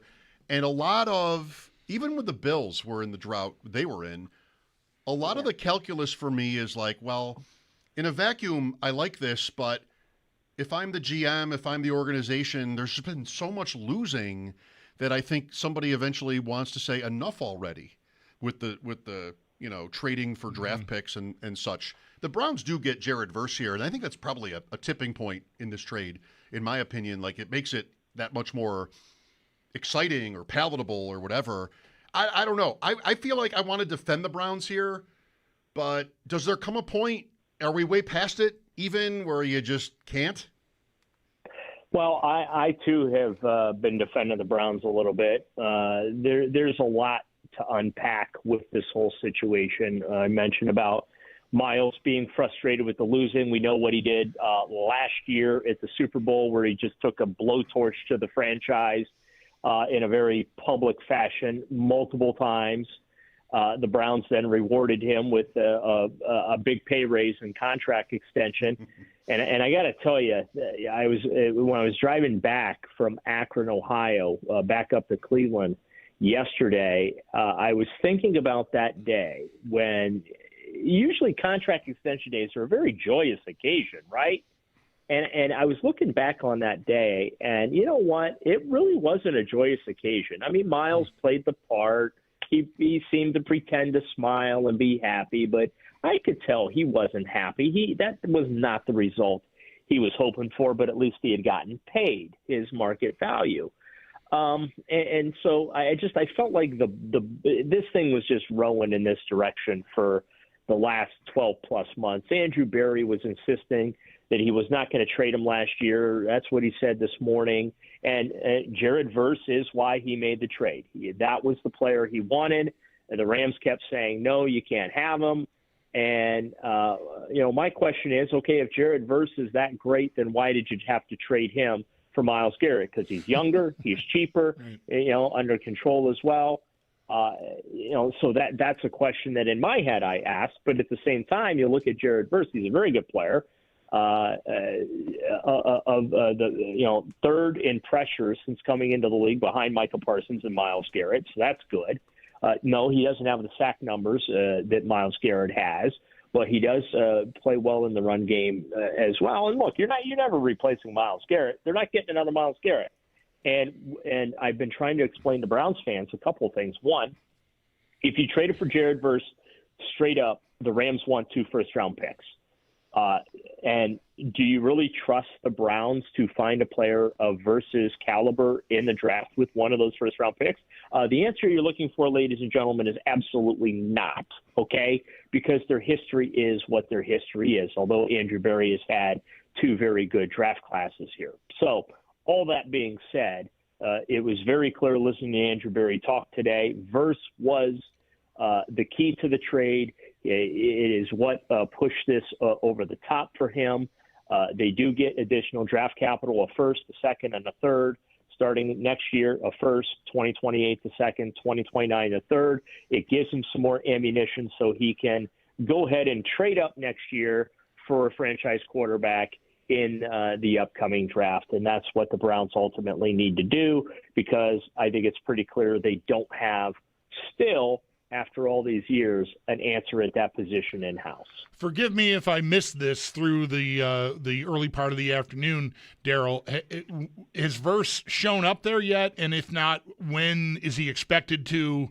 And, any anticipation on what he might have to say? He is expected to land in Cleveland at any moment here this evening, and he will be introduced tomorrow. The Browns are holding their media availability for their OTAs for the week, and so while we're out there for OTAs, they plan on making him available. As far as what he's going to say, I don't know. I'm sure we're going to hear how happy he is. He's going to be, to be in Cleveland. The standard fare that you hear from players. But let's be honest about it. You just went from a Super Bowl contender to a team who appears to be the furthest thing from a Super Bowl contender and has been for the better part of its existence. So, maybe he can at least soften the blow of losing somewhat of the talent of Myles Garrett. I certainly believe that he could do that. I don't feel like that they've completely blown up their defense. The one thing they do lose in trading Myles is you don't have offensive coordinators quaking in their boots trying to figure out how they can send 2 and 3 tight ends across the formation to move Myles Garrett around and to try and chip him and block him and double and triple team him. I'm sure Verse is not going to command that type of attention, but he'll still be able to provide the Browns with some semblance of a pass rush. Daryl Ryder, 92.3 The Fan in Cleveland. I don't know. This is not my place to say this, but, man, I love Cleveland. Like, I love to watch old games. When I was a kid, the Browns were competitive, if not really good, like mid to late 80s. And it just, the Bills were down for so long. And we all just talked about them. And you with us, Daryl, at different times, when the Browns would play the Bills. Just like, This is just, how do we get this off the ground? And then Josh Allen, Sean McDermott, and Josh Allen happen, and then suddenly it's somewhat of a destination, and just something is going to do that for Cleveland eventually. I know it seems like forever, but I hope this Verse and whoever is next can kind of like get into it, because that town, I don't live there, I'm not in, this is not really my place to say it, but it's just like right there. We had the Sabres. I mentioned the Sabres already, and the Sabres are like, it's just like so depressing. And then suddenly it hits. And now it's the greatest thing ever. It's just. But we have been Lake Erie loser brothers for a long time. Cleveland. Yeah, it's Browns fans have been through hell and back with this team. They even lost the team on top of it, right? And it's just it's. I got to be honest with you, it's never been the same. And this iteration of the Browns is an insult to the original franchise. It really is. And look, it's not for a lack of trying. They've tried everything to find a quarterback. They've used the first overall pick on quarterbacks. They've traded up in the first round for quarterbacks. They've used they've gone the mid-round thing. They've signed the retread guy. They've signed the guys at the end of their career. Like, they've done it all at that position to try and find a solution. And they put fans through 4 and 44, which is the worst 3-year stretch in NFL history, a decade ago. And that it felt like at the beginning of this decade, 2020, when Kevin Stefanski came in, they went 11-5. They made the playoffs. They were a player or two away from the AFC Championship game. Baker Mayfield was the quarterback. Odell Beckham Jr. was here. Jarvis Landry was here. And you just felt Nick Chubb. And Myles Garrett, you just felt like it was ready to burst through, right? And then it just all fell apart. And so we're back to square one again. So, and they've been going through this process. They don't want to call it a rebuild. I call it a rebuild. The youth movement, Andrew Berry they have a nice young core, okay, on both sides of the ball. They really do, but it doesn't matter until you find a quarterback. And they couldn't find a quarterback and one fell in their lap. And again, they made the worst trade in NFL history because they were desperate to find a quarterback, right, with all the baggage, the things they were willing to compromise morally to find and fill that position, right, and the contract they gave out on top of it. Like, they have tried everything, and guess what's going to happen? Next April, they're going to try it again, and hopefully this time they get it right. Is Deshaun Watson, it's early here. I know we're just into OTAs. We're not even to mandatory mini camps, let alone training camp and preseason games. But Watson's first on the depth chart. It seems like the opportunity for him to finally play for Cleveland. He's played some, but get the job back is there for him. Is that how it's tracking here? Yeah, I think he's the leader in the clubhouse right now, but Shedeur Sanders is still in it. This is a true quarterback competition. Both players are getting first-team reps. At least to my eyes, it appears to be very close to equal reps and situational reps as well, okay? And so I think that unlike last year, which was the most dishonest quarterback competition I've ever watched, this one feels honest under Todd Monken, and Deshaun looks healthy now. The arm looks good, but you know what? Talk to me when there's a defense that's allowed to hit him on the field, okay? Because him looking good at practice hasn't been a problem. Although his last training camp back in 2024, he was a disaster. But the practice thing's the easy part. Can you get it done in a game? And here's what I know about Deshaun Watson. Every time he's come back after a long layoff, he has been terrible. And that's my expectation this fall. Yeah, he'll probably win the job, and then he'll look terrible. Shedeur Sanders, if you don't win the job, you're not a failure. It's not a failure. You're not being sabotaged. None of that. Guess what? You're going to see the field anyway at some point this year. Okay, because that's how it goes here in Cleveland. They need Deshaun Watson might start week 1. He's not starting week 18. I guarantee you that. Okay, that isn't going to happen. So for one reason or another. So Shedeur Sanders is going to get his chance to show what he can do this year, and and to be honest with you, hopefully he can give the front office something to think about, right? Because if Shedeur Sanders can show that he can do this thing, then imagine what the Browns could be able to do with their draft capital from there to build around him instead of having to compile their draft capital to position themselves to get into the top 2 or 3 of the draft to pick the guy. How much interest, if any, do you think there will be in this supplemental draft idea? Ooh, if Sorsby does end up declaring for that? I mean, we're a few weeks out from that, and I know the hierarchy. I know Monken talked about it and sort of sounded. I think the wording was it's a slippery slope or something. Barry recently. I'll tell you what Monken said yesterday. Oh, good. Not Go ahead. a chance in hell. Oh. That's what he said yesterday. Okay, right. Not a direct quote, but that was the theme. Yeah. Is he a reputable source on this? Yeah, I would say the head coach would be a reputable source. Okay. Yes, I mean, I'm paraphrasing that. Yep. Yeah, but like if you look at the video I posted yesterday, you look at his face and then listen to what he has to say. He even said, "Hey, that's just a bridge too far." So I think the Browns' interest in him is absolutely none. Okay. Andrew Berry was asked today about it, and he gave the typical, "Well, we always explore options to improve our roster, and we're evaluating the situation." But if the head coach of the Cleveland Browns don't want him here, he ain't going to be here. So the Browns will not have interest in him. I'm pretty confident in that. I do think, though, there will be a team around the NFL that will. The problem for Sorsby is the gambling, okay? And, that's a no-no in any sport. We know that here in Cleveland. The Cleveland Guardians lost their closer and a starting pitcher because of gambling-related things. They're on indefinite suspension with Major League Baseball. That happened last year. So, yeah, gambling's a bridge too far in sports.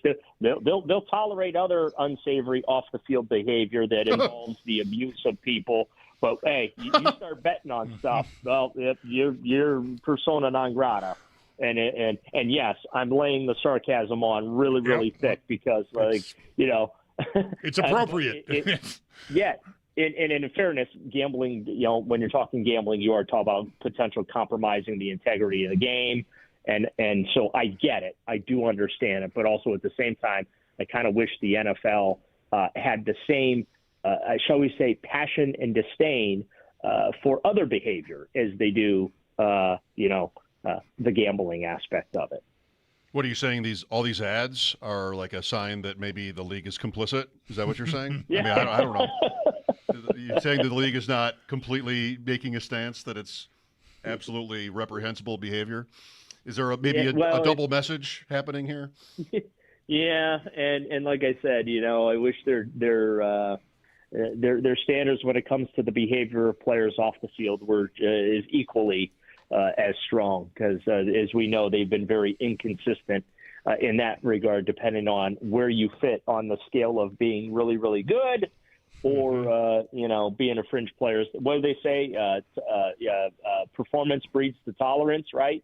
You perform, they're more tolerant. You don't perform, well, they're less tolerant. I don't know how many years ago this was now. It probably was a DFS thing, Bulldog, not like a betting on a game. Mm-hmm. But I can remember sitting in the Bills press box before a game, probably next to you, and trying to get a lineup in, like a 1 o'clock slate, FanDuel lineup or something.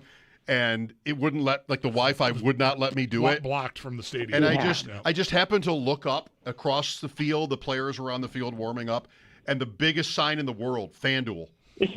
I'm like, I think I came in here the next day and made this point, and then the Bills came back to me and like, we'll fix that. We'll fix that. You should be able to do lineups going forward. Right. But that happened. Hey, I'm old enough to remember when the NFL wouldn't even talk about fantasy football, right? Oh, well, I would love to talk more about fantasy, but Bulldog won't let me. I think this has probably been covered, Daryl, but in the last minute or two, if you don't mind, we said this already, you and I. Like I kind of want to respect the Browns for this trade.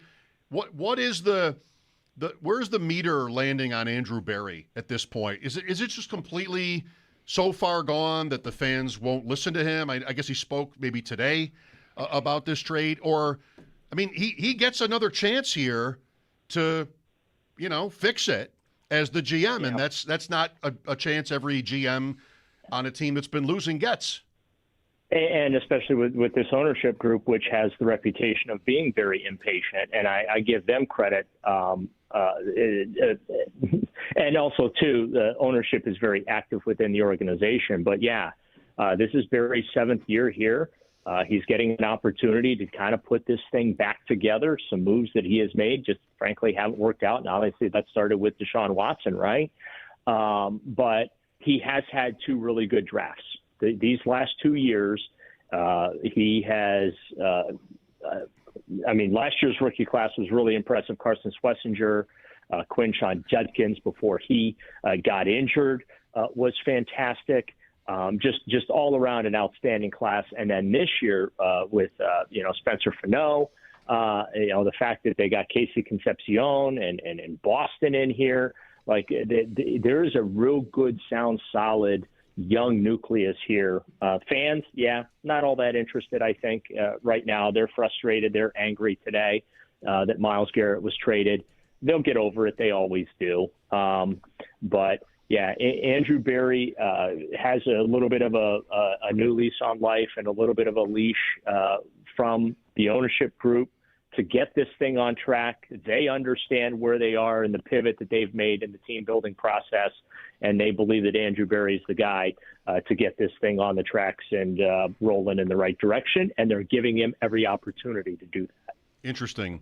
Thank you, Daryl. Hope we can talk again when we get closer to the season. I know the Bills and the Browns are not on each other's schedule, but it's always a pleasure to have you on. Thanks, guys. Appreciate you having me. You're welcome. Daryl Ryder, 92.3 The Fan in Cleveland. The Bills only have the Ravens from the AFC North this year, and that is in Week 8, November 1st. They don't see the Browns. That division, AFC South, NFC South, that's the parlay you want. That's the Bills last year and the Patriots. Right. So it can change, but it's not crazy. If you look at the Browns, I know we have to get to a break. It's not crazy to think they could start okay. Jacksonville, Tampa, Carolina, Pittsburgh, Jets, Baltimore, Tennessee, Pittsburgh, Saints. A decent team wins half of those games. Are they going to be decent? Even going to be decent? Right. But it's just like that's the parlay you want. AFC South, NFC South. Mike Schopp and the Bulldog at 803-0550. This is WGR.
Final begins tonight. Carolina hosts Las Vegas for Game 1. Puck drop is at 7, and you can listen to the game right here on WGR starting at 7:30.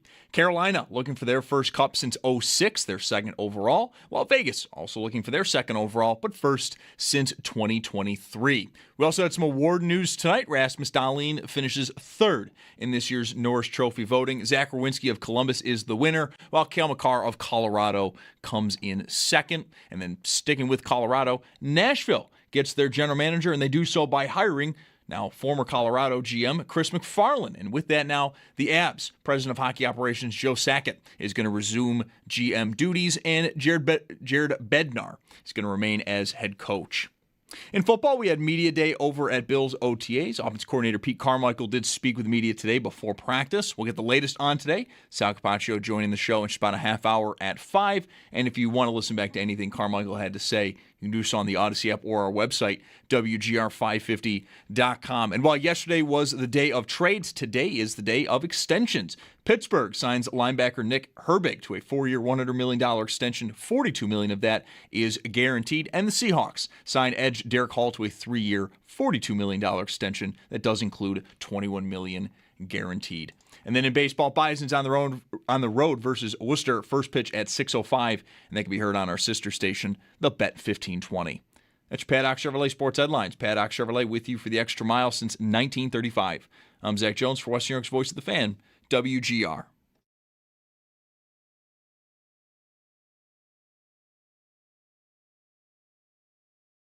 This iteration of the Browns is an insult to the original franchise.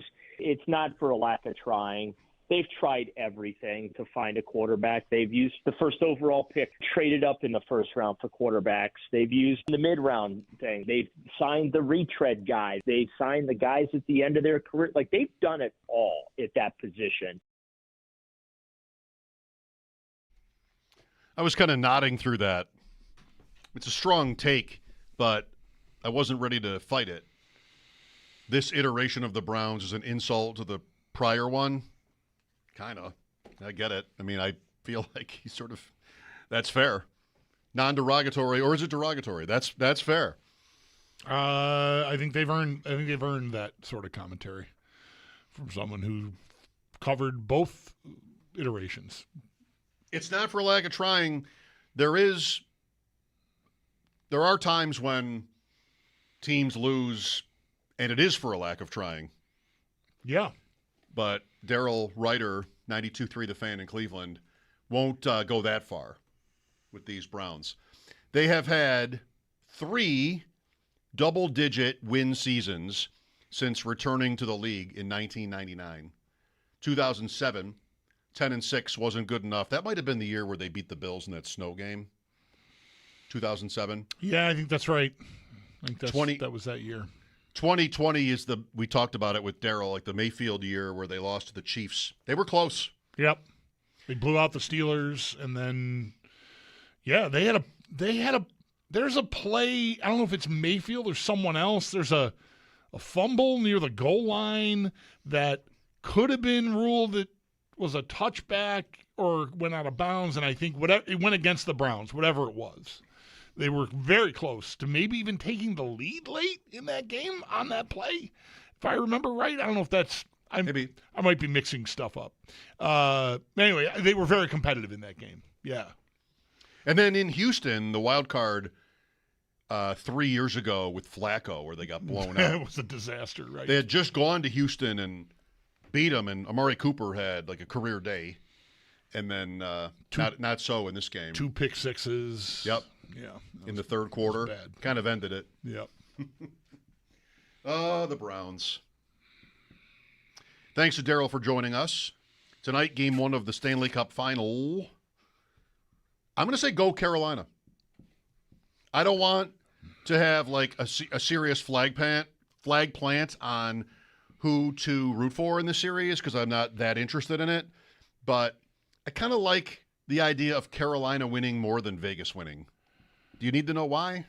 Should I be challenged on this? I might like to hear some kind of an explanation. Is it crazy? I don't think anything's crazy. I don't know. What might be crazy is planning to watch as much. I mean, I'd like to say every minute, but we'll see.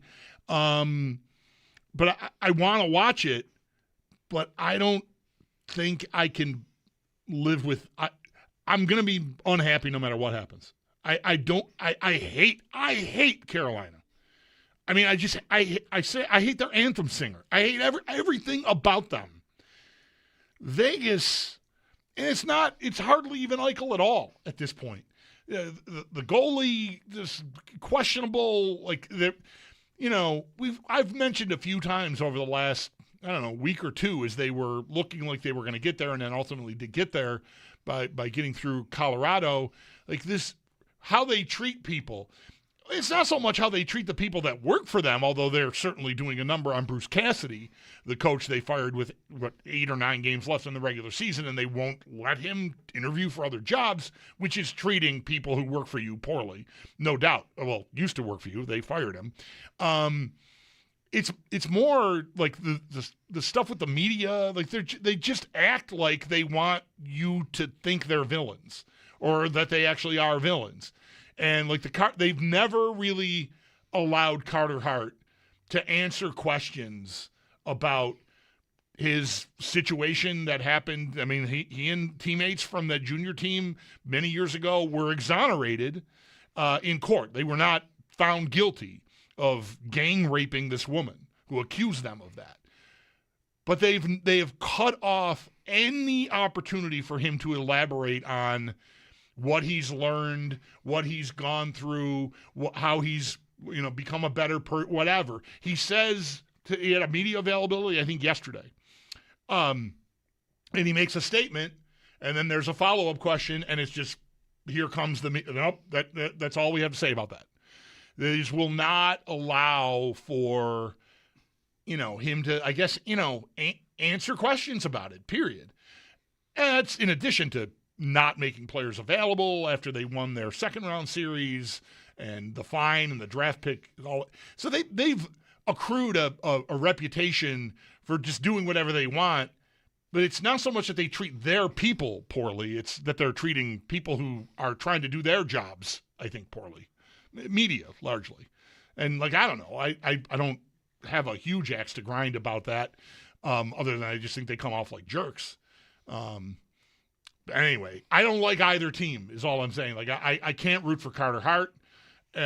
Really, that's it with Vegas. Otherwise, I think maybe I'd be fine with them because Eichel doesn't really leave much of as bad a taste as maybe it should. And I'm not saying you should feel that way. I'm just saying for me, I watch him and I don't get mad anymore. The most aggravating thing about them, aside from this Carter Hart story, is that they're in the finals for a third time in only less than 10 years in the league. That's annoying. I'm going with my thing that I like it when sports seasons are decided and won by good or great teams. I don't know, it's old man stuff, but so many playoff teams now. Hockey's no different than it used to be. In fact, percentage-wise, it's less true.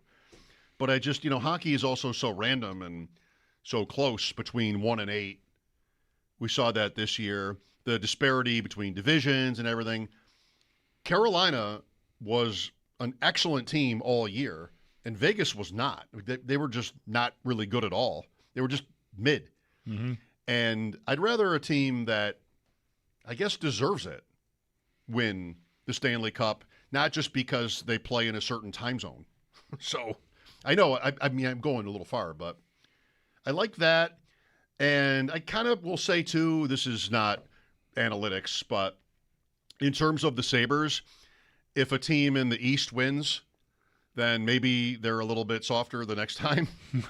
Like Florida got tired and went away. Yeah. And maybe Carolina would take a break. I don't know. 3 years, but yeah. Yeah, it did. That's right. Yeah. But I kind of think that, too.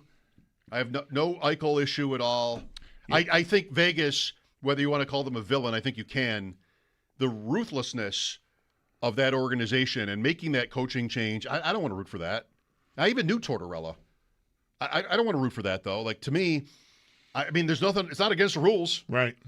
But it just feels you get to choose. And Brindamore, say what you want about 2006 or whatever else about their ownership, their organization. That guy's put his time in. And he has been a big figure in hockey for decades. So if he wins, okay. I don't know. We're not friends, but I'm not excited to watch it, but I would come down on Carolina's side. That's what if I haven't said it already, I think a good question for me to answer would be if either side, like everyone who scores a goal in this game is going to make me mad. Yeah. Right? So, like, what am I doing? Like, what level of responsibility do I feel? Like, mostly it's I say this all the time. I'm not bragging. It just is. I watch a hockey game every night in season. Just about. I mean, maybe not every weekend. But even then, yeah. I mean, on a Sunday after golf even, I like, okay, there's a hockey game on. So I'm going to devote that much of my free time. Part of it's, the Sabres are a work thing, but really it's my free time. I could watch anything. I'd be watching something with my wife. No, I'm going to turn a hockey game on. And so I get to the final 7 games of the year, and I want to see it conclude. You want to see it through. I want to see it all the way through. If I'm going to do that really from October to now, turn a hockey game on in my living room almost just about every night, I feel really ridiculous walking away from the final, but we'll see how it goes. It might just aggravate me to the point where I got to walk. Let me know what happens. I don't enjoy either of these teams being successful. I am that way about so many teams, though. Most series in the finals in any sport, I feel like, I'm not really on board with any of this. Yeah. That tends to happen. A lot of that can – I mean, I liked Montreal this year. I watching the playoffs, realized that I don't hate the Flyers like I used to. Well, and part of it was that they were playing Pittsburgh when the playoffs started, and I sat down in front of the TV and like, I guess I hate Pittsburgh more than Philadelphia now. When did that happen? See, that's your only hope. If you hate 25 teams, sometimes you're going to root for teams that you hate less. Maybe that's tonight. Maybe that's me tonight. Sal Capaccio coming up in 20 minutes. Mike Schopp and the Bulldog here, WGR.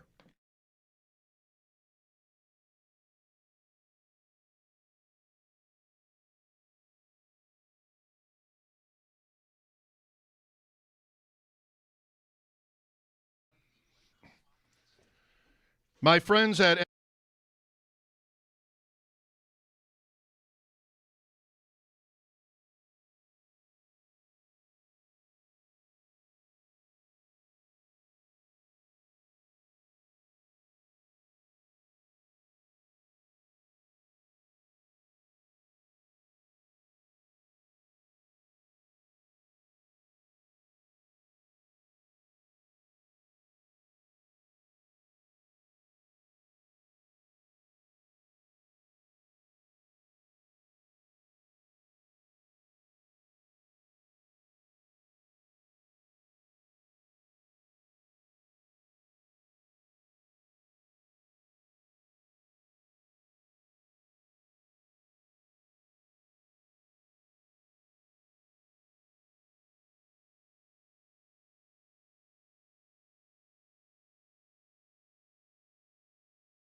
So I have my pet ideas, dreams and wishes. Mm-hmm.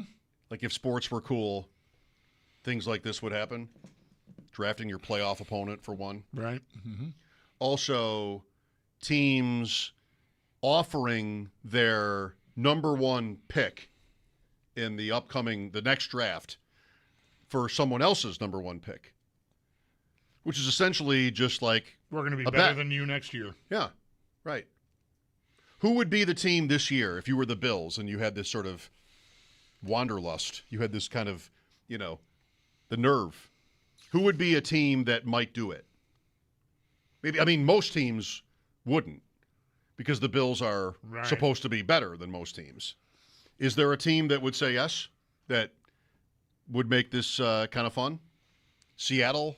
There's no history really with the Rams, the Seahawks. What if you offered the Chiefs your number one pick for theirs? I know these teams are going to hang up the phone. Like they're going to not take you seriously. Right. Yeah. Is there some way to do this? No. I don't. No. I don't think there is. It's almost like you would have to have it be something where there's animosity and bad blood or something, and like maybe the Raiders and the Ravens are some version of this. If like the Ravens misled the Raiders or whatever. I need a guy on the Raiders that feel like they were wronged to go public with that and criticize them about it. And I need the Ravens to answer back, and then the Raiders issue the dare. Would the Ravens trade? Who says no? The Ravens offer the Raiders their 1 and their 2 for the Raiders 1. Who should say no? The Raiders. Because they'll probably pick in the top 10? They'll still probably be pretty bad, even with You know what, Baltimore? I'm sick of being your little runt or whatever. Mm-hmm. Good job. I'll do it. I'll do it. I'll take your 1 and your 2 for my 1, and let's see what happens. There needs to be fun. some animosity there that sets the table for it. Well, You thought of it. Yeah. Sal next.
Stanley Cup Final begins tonight. Carolina hosts Las Vegas for Game 1. Puck drop at 8 o'clock, and then you can also listen to the game right here on WGR a half hour before at 7:30. Carolina looking for their first cup since 2006, their second overall, while Vegas also looking for their second overall, but first since 2023. We also had some award news in the NHL. Rasmus Dahlin finishes third for this year's Norris Trophy. Zach Werenski of Columbus wins this year. Cale Makar of Colorado comes in second. And then there was some general manager news regarding the Colorado Avalanche as they lose their GM to Nashville, as the Predators officially announced Chris McFarland will be their GM for the Avs. They're going to go with President of Hockey Ops Joe Sakic as he will resume his GM duties, and Jared Bednar is going to remain as head coach. In football, it was media day for the Bills as they continue OTAs. Offensive coordinator Pete Carmichael did speak with the media before practice. We'll get the latest on what we heard today. Sal Capaccio joining the show next. And if you do want to listen back to what Carmichael had to say, you can do so on the Odyssey app or our website, WGR550.com. And while yesterday in football was the day of trades, today is the day of extensions. Pittsburgh signs linebacker Nick Herbig to a 4-year, $100 million deal. $42 million of that is guaranteed. And the Seahawks signed edge Derek Hall to a 3-year, $42 million deal. $21 million of that is guaranteed. Then in baseball, Bison's on the road versus Worcester. First pitch at 6:05, and that game can be heard on our sister station, the Bet 1520. That's your Paddock Chevrolet Sports Update. Paddock Chevrolet with you for the extra mile since 1935. I'm Zach Jones for Western New York's Voice of the Fan, WGR.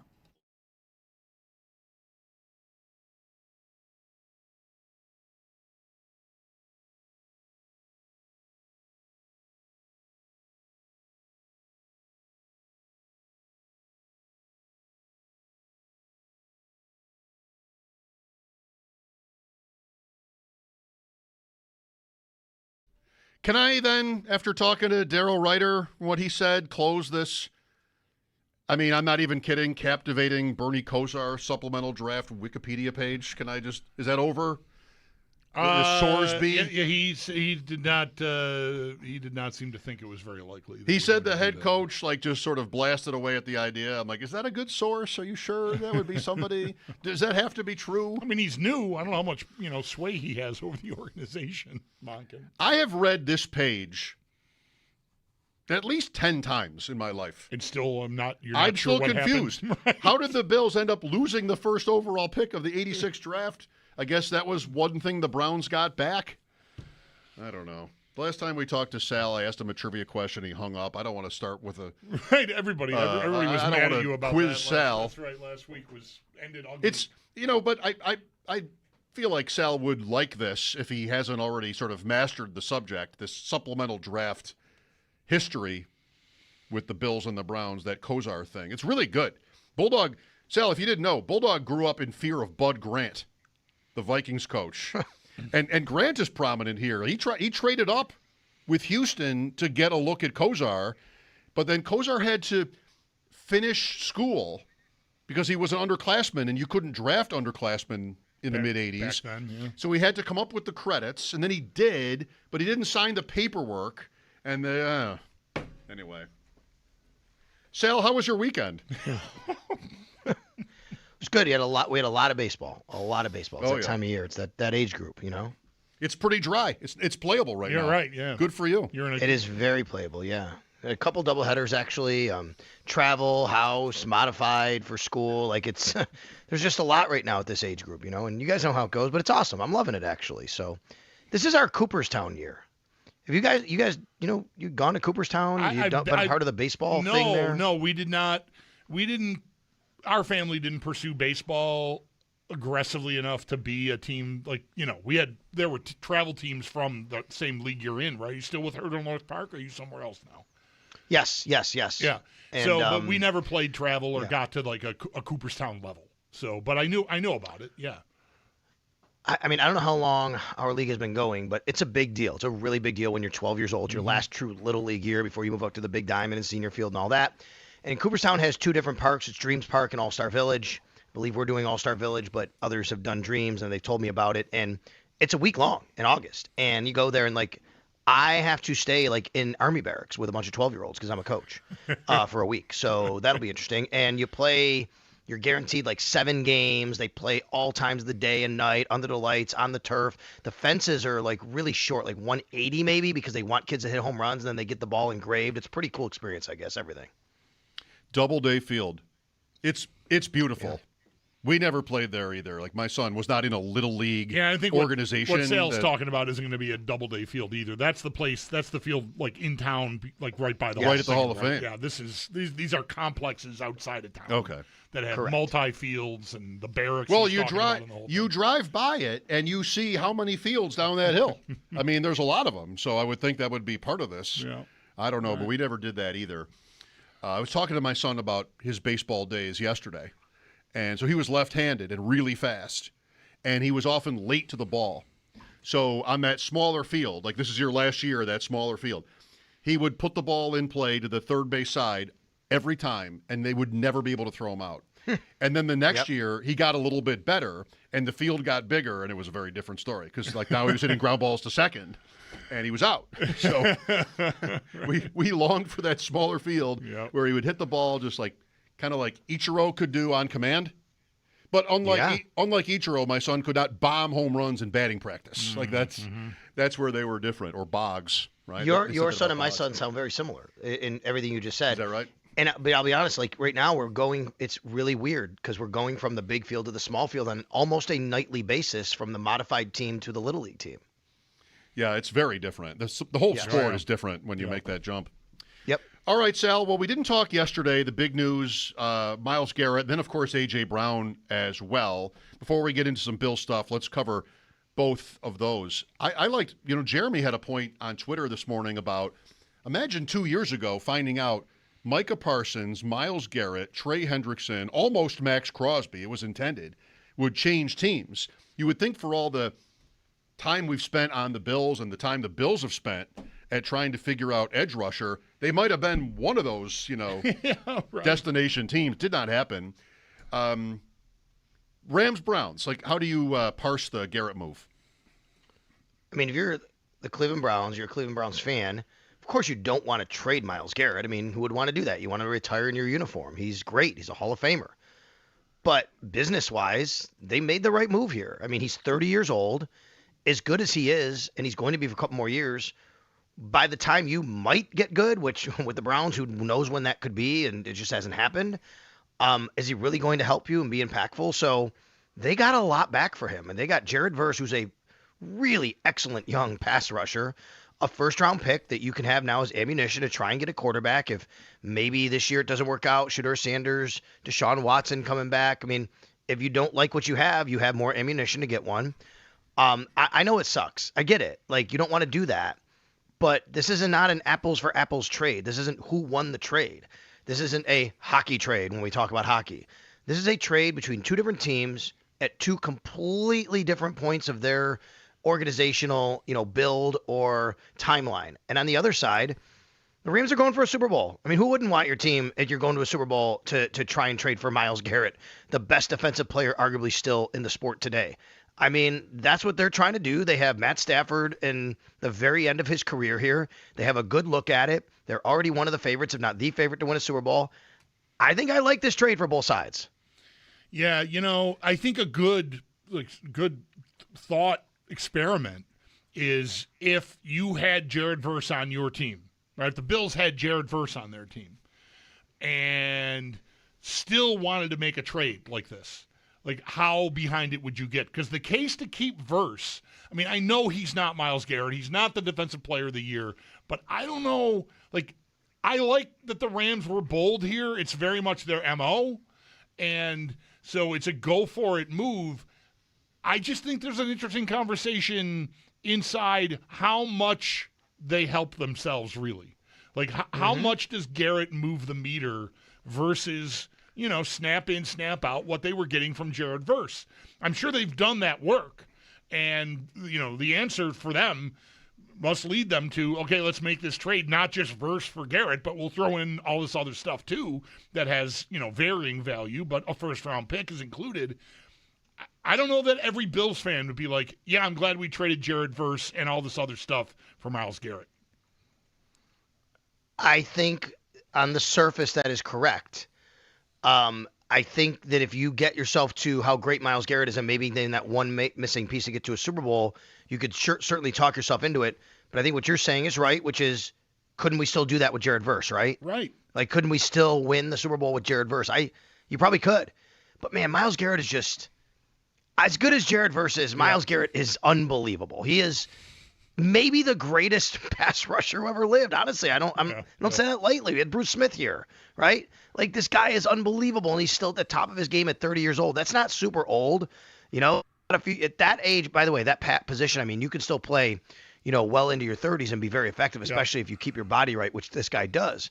I mean, he had, at the age of 29, he set the NFL record with 23 sacks.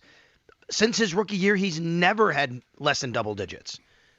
I just think if you have to your point, Bulldog, the Rams have to firmly believe he really is that much of a gap. Yeah. And what are you going to pay Verse then when his contract comes up? On top of it, you know, you got to pay Garrett here coming up, I guess, or whatever his contract entails. I haven't done all that work.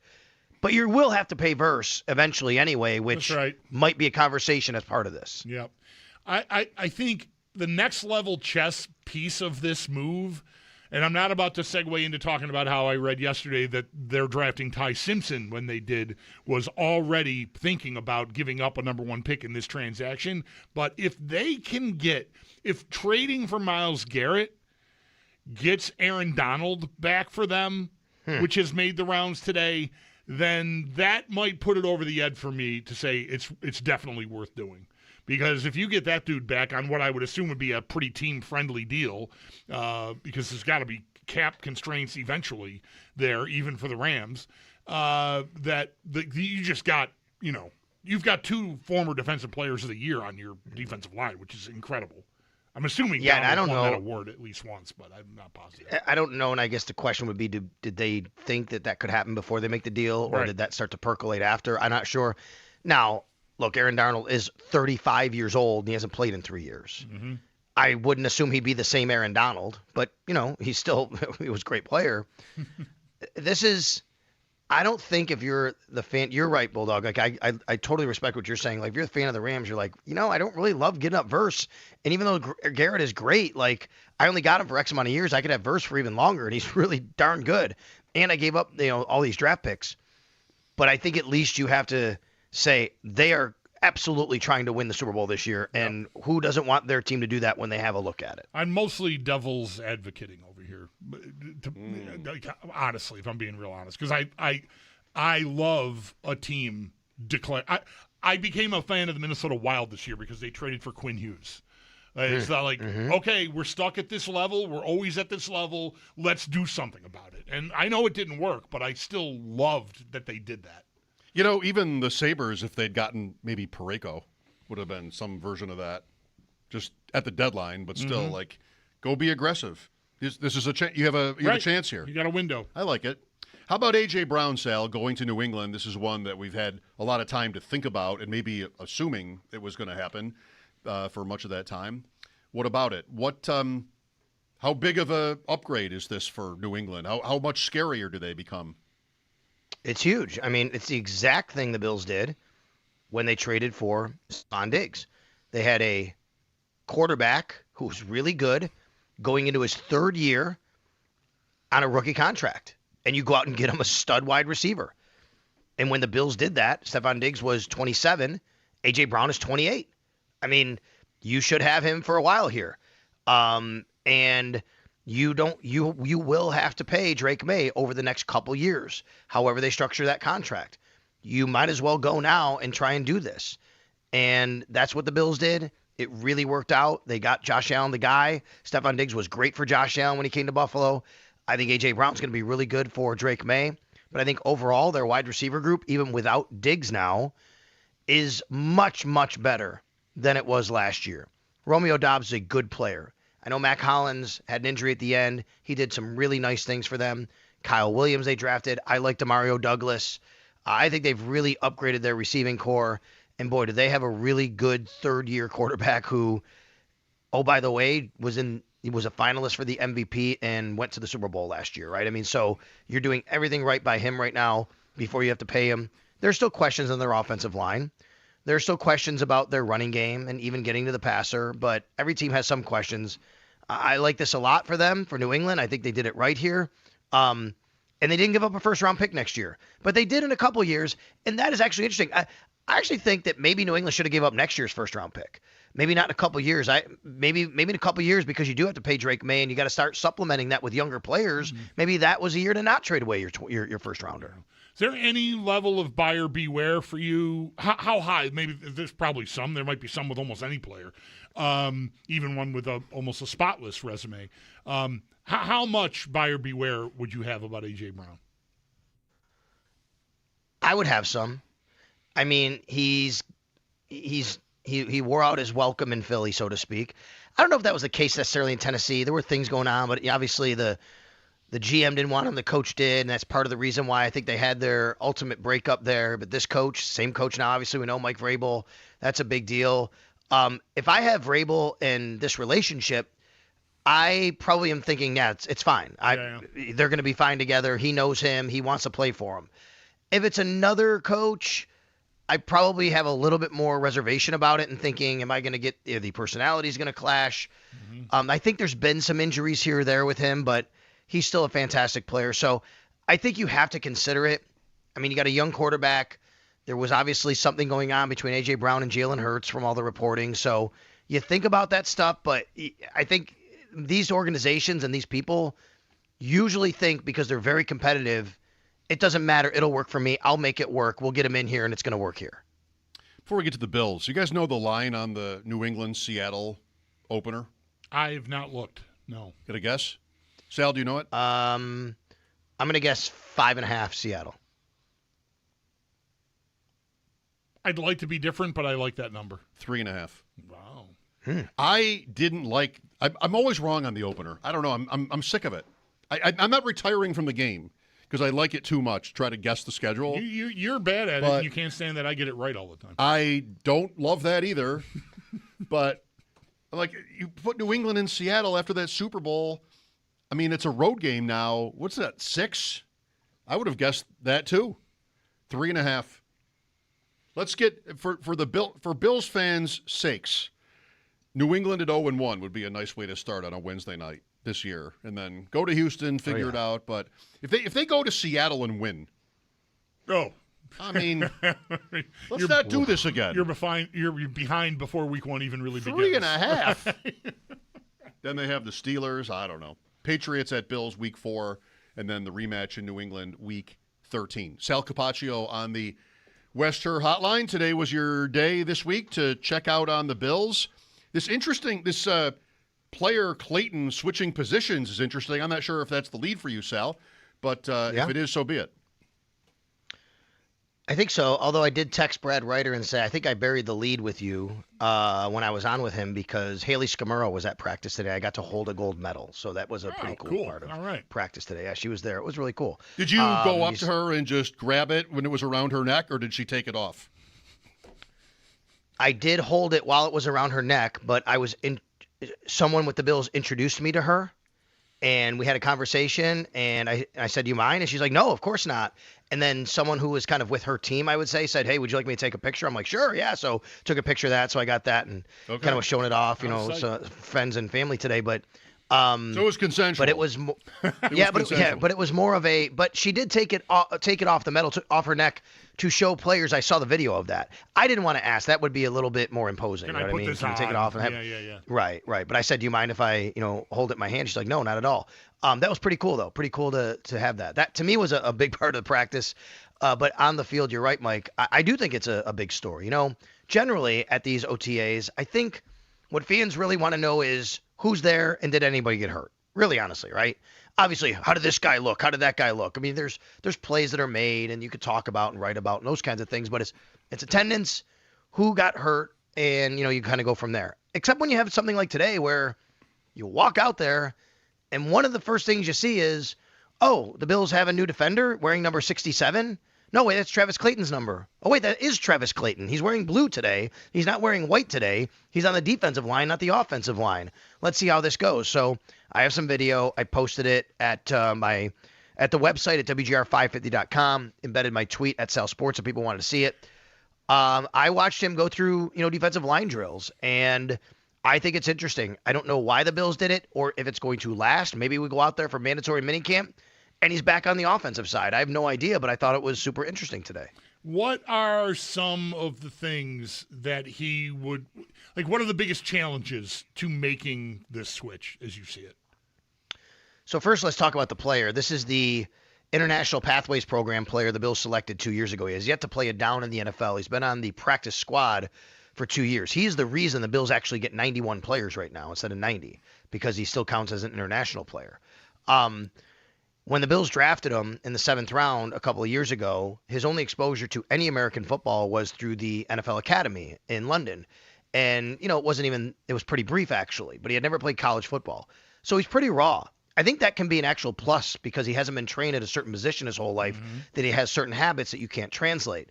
Now, I think that when you're dealing with the greatest athletes in the world, especially guys who are 6'7", over 300 pounds, and there are these kinds of athletes, I think they could probably play offensive line or defensive line at an adequate enough level where, you could put them on the field and say they'll be able to stop somebody, or at least they'll be able to, stand up to somebody. Whatever, they're not going to be great at it. To me, I think the biggest things that he has, if you're going to do this, first it's footwork, where you look and say, okay, it's a totally different type of game where you're generally going backward as an offensive lineman for pass blocking, right? You're going forward as a defensive lineman. What's your footwork? What's your lateral footwork? What's going forward, attacking? How does that look? I liked his footwork today. I have some video of him going through the bags and stuff like that. I think the bigger challenge for him is his hands. It is a totally different game trying to fend somebody off on the offensive line with your hands on, the inside and pushing out versus keeping your hands to the outside and, slapping away at somebody, trying to knock somebody's hands down and trying to navigate it that way. I think that's the biggest challenge he would face. Travis Clayton, we'll keep an eye on him. Pete Carmichael. Sal, it's been a while since we've had an offensive coordinator where we might not be 100% sure what kind of authority they have in this organization, with Sean McDermott being, as a defensive coach originally, at the top of the organization for so long. What did you get from Carmichael, and what do you think about sort of how, to put it one way, I guess, respectfully, how important he is in all of this? Well, he certainly has the pedigree. He's been around a long time. He's seen it all. He's been around different organizations. He's, had success and had failures. He's been with great quarterbacks and great running backs. His job as the offensive coordinator under a head coach who is the de facto offensive coordinator is to basically do things that Joe Brady would do when Joe Brady's not available to do those things. When we asked Joe Brady earlier this offseason, what does an offensive coordinator do when they don't call plays? He said, be ready to call plays. So the guy is truly the understudy of calling plays. He has to be involved in everything Joe Brady's doing and running meetings and ready to call plays in case Joe Brady says, hey, I got to go deal with the defense. You need to take over here, or whatever the situation might be. He's got to be able to do that. He actually did that under Sean Payton. There was a game he talked about earlier this year where he did it for one game and they scored like 50 or 60 points. Not kidding. And it was kind of a joke because, oh my God, the guy did such a great job and now everybody wants him to call plays. He wasn't bragging about it. He was doing it as like a funny note, what happened. I just think he brings a wealth of knowledge. He really does. I asked him today about how defenses over the years since he started 26 years ago in the NFL, like how defenses went from being a little more stagnant to more athletic across the board, multiple, hybrid, and how he's had to evolve as a play caller. And he said, absolutely. And he said the biggest thing, and I really like this answer. He said it used to be where you it was very predictable. When you came out of the huddle, when you went to, the huddle to call play, you kind of knew what they were going to run. He said, you just don't know anymore. So you got to have 2 or 3 options every single play to get to for your quarterback and for your team. Bulldog, you know who the AL Cy Young favorite is? Even money. Last look. Skubal hurt. It's a Yankee guy. Cam Schlittler. Yeah, there it is. Right, the kid. Yeah. I feel like this is not nice or anything, but with a name like that, you've got to be pretty mentally tough. Oh, yeah. Yeah? He probably heard it all. Yeah. Schlittler. So, and he's great to watch. I mean, he's got the stuff. Yeah, So, I loved him when he shut down the Red Sox last year. Oh, in the playoffs. playoffs. Great. And then Toronto was right there waiting. I mean, pretty good, Sal. Not a lot You of... watch when he pitches, too. He is a Bulldog. I could tell he has that mentality, It's right? tough. Like, yeah, he's a tough dude. And you could tell he brings that with him, and I love that about him, too. And I agree. I think you have to be, as you said, with the name like that. But, I mean, to get to where he is, at the age he is, it shows that he's been through those battles, and he's been able to handle it. Home to Cleveland for 3, the Yankees. Mm-hmm. And he might be pitching tonight. I think he is, Schlittler. So go see him. Go find him if you're interested That'll kill some time until the hockey game gets going. There you go. Sal, thank you. We'll talk tomorrow. You got it, guys. Thanks. It's our Sal Capaccio on the West Her Hotline. His appearances are brought to you by New York's only outlet liquor. When you need to stock up, it's the place to buy a case. What's your outlet? Well, maybe spend another minute on that point I heard from Jeremy or saw on Twitter today about these edge rushers, like elite guys, obviously, who've been moved, and whether the Bills have missed the boat. Easy to say. Is it right? Is it fair? 803-0550 to join us. Mike Schopp and the Bulldog here, WGR.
Stanley Cup Final begins tonight. Carolina hosts Las Vegas for game number 1. Puck drop is at 8, and you can listen to the game right here on WGR a half hour before at 7:30. Carolina looking for their first cup since 06, their second overall, while Vegas also looking for their second overall, but first since 2023. We had some award news as well. Rasmus Dahlin finishing third in this year's Norris Trophy. Zach Rowinski of Columbus wins it this year. Cale Makar of Colorado comes in second. It was also media day for Bills OTAs. Offensive coordinator Pete Carmichael. It was his turn to speak with media before practice. If you want to listen back to any of what Carmichael had to say, you can do so on the Odyssey app or our website, WGR550.com. And then some extensions in the NFL. Pittsburgh signs linebacker Nick Herbig to a 4-year, $100 million deal. $42 million of that is guaranteed. And the Seahawks sign edge rusher Derek Hall to a 3-year, $42 million extension. That does include $21 million in guaranteed money. Then in baseball, Bison's on the road versus Worcester. First pitch at 6:05, and that game can be heard on our sister station, the Bet 1520. That's your Paddock Chevrolet Sports Headlines. Paddock Chevrolet with you for the extra mile since 1935. I'm Zach Jones for Western New York's Voice of the Fan, WGR.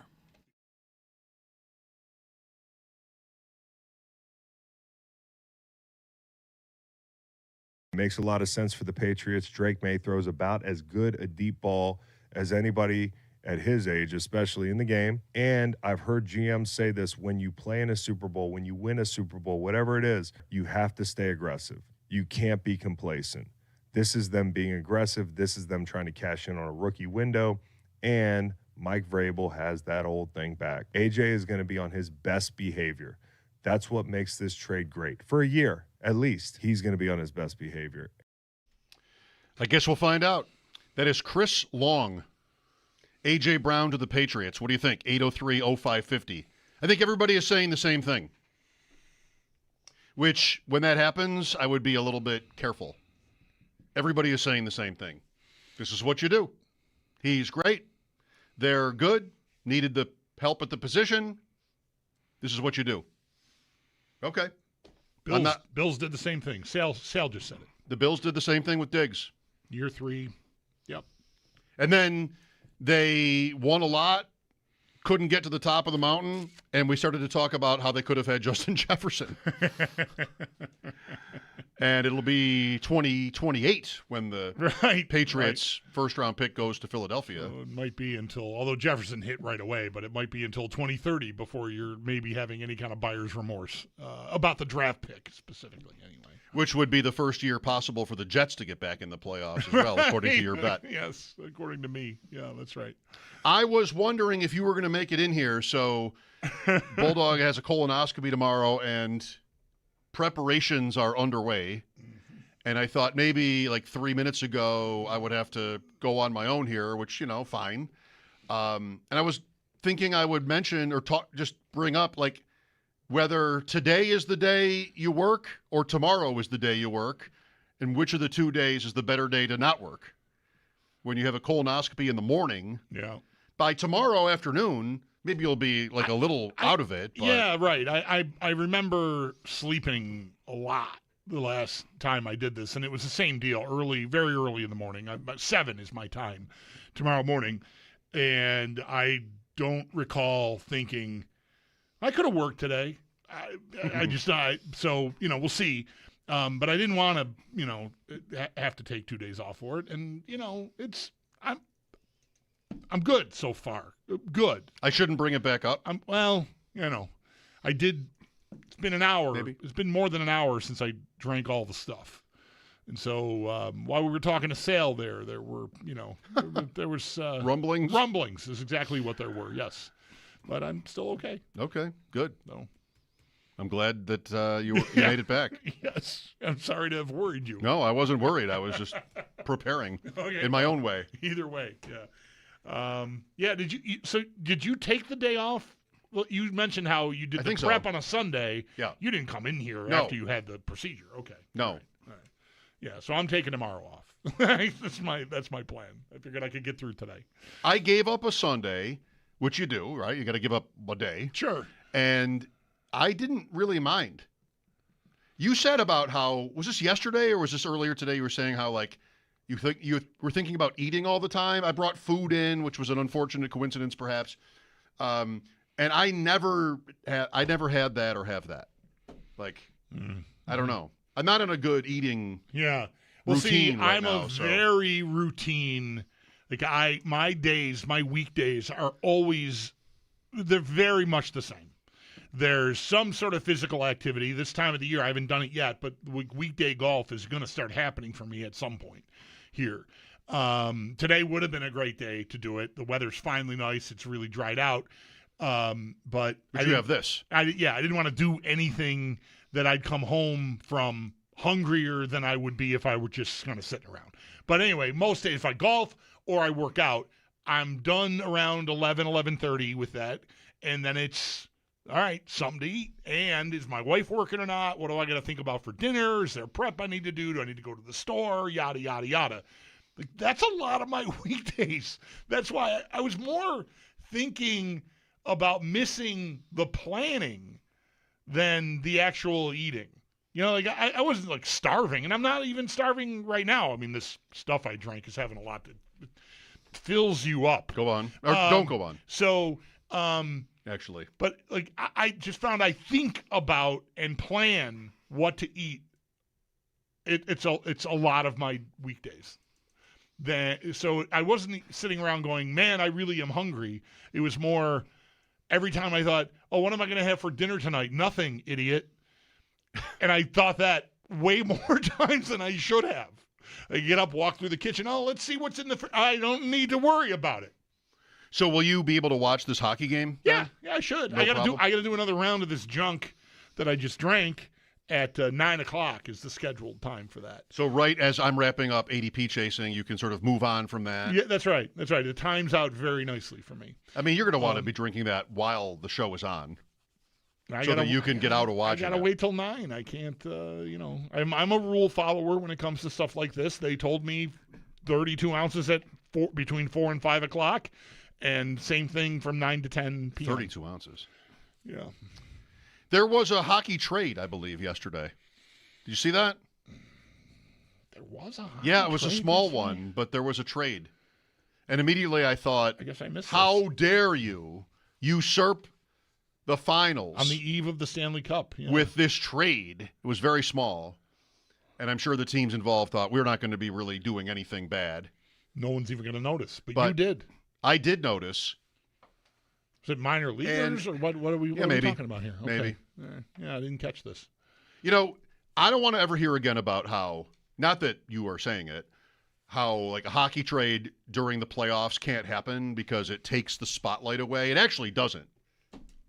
If it's significant, it puts the spotlight on your sport. Yeah, I'm not takes away from the finals. I definitely don't care about it, but I will say it because it's a thing that I think people, big media within the league, think the league would rather you don't. Yes. Do anything significant. But like with many things when it comes to the NHL, somebody should have to actually think about it. Right. They are because wrong. If there's a big hockey trade today, does it really, I'm not going to watch the game now?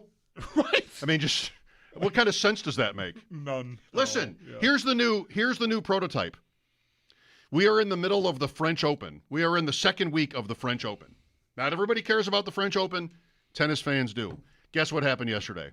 Serena Williams announced a comeback. You know, don't you think she should have waited until next week to not take the spotlight away? Somebody's saying that, and that's actually something where that might be right. Because I bet on those panel shows at Roland Garros, they're talking about Serena Williams more. They're talking about the Coco Gauff lost. So, you know. Yeah, no, that's absolutely right. Yeah, when I saw that headline, that got it's the first time I've thought about tennis in 5 years. I'm exaggerating, but whatever. It is big. So there's anti-doping stuff. Like she's in the middle of some of that, and she's got to get through that. And I would assume that she does. She's 44. Venus is 45. Serena Williams is 44. Her last match, professionally, unless she's playing with her kids, her last match was the 22 Open. So fall of 22, almost 4 years ago. She's going to play doubles with Victoria Mboko of Canada in the Queen's Club grass tournament that precedes Wimbledon. which makes you think she'll probably play Wimbledon. Like, why if it goes play well, the Queen's Club and not right, Wimbledon? right. Assuming she gets an entry, which I would. She's one slam singles title away from the most ever, men or women. Djokovic and Margaret Court. Her kids are 8 and 2, so it's been that long since she kind of phased out of tennis. She had her daughter that was always kind of there, and that was cool when she became a mom and was still playing and kicking butt. But 44, and I think she would have to be pretty serious about playing the rest of the slams this year. I mean, there's only two left, Wimbledon and the Open, but I don't think you just come back for a week and then leave. Right, that doesn't track with her reputation for her level of competitiveness. I just would be very surprised if she did that. 44. I want to say something like, I can't wait to watch her play, but I don't know that I'm going to watch doubles at the Queen's Club or whatever that is. No. And I don't even know that I would watch a first round match necessarily at Wimbledon. But if she wins a couple and gets to I don't know, the quarters even, I think that sort of becomes can't miss TV for me. That's what I thought when I saw the news. I thought, how soon am I going to want to watch her play? She'll get a wild card, I think, if she does. She's not going to be seeded. Although I'm not sure about Wimbledon. Some tournaments go by the rankings and some make it up. If she's in the field, somebody could be like, all right, you're the 5 seed or something. Right. I don't think so, though. So if she's a wild card and she draws a top seed in the first round, then that's you that want match. to see that then. Yeah. Jessie. Right. Yeah, that's right. I mean, her this first would round be, match could be against someone really famous, and therefore it might be as good as it gets. This would be terrifying for the seeds. She's back. I mean, they might have all expected it. I don't know, but she's the greatest competitor I've ever seen in sports. I don't want to push back on that at all. I did not follow her as much as you and your wife did, surely, but I think if I were given time to think about making a list of who I have found to be the most competitive people I've ever watched, she would definitely make the high end of that list. I'm not prepared to rank them. I don't have other names. I'm not thinking about it, but she belongs in the top company of that type of list. Jordan, Brady. Yeah, she's watching her dig in. Schlittler. To encore, just seeing that happen. Oh. So many times. I really liked watching her. She's one of my favorites to have ever watched. Really interesting. Kind of hope it lasts. Mike Schopp and the Bulldog here, 803-0550 for your calls. This is WGR.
Hey, today is 6/2/26. June 2nd, 2026. Okay.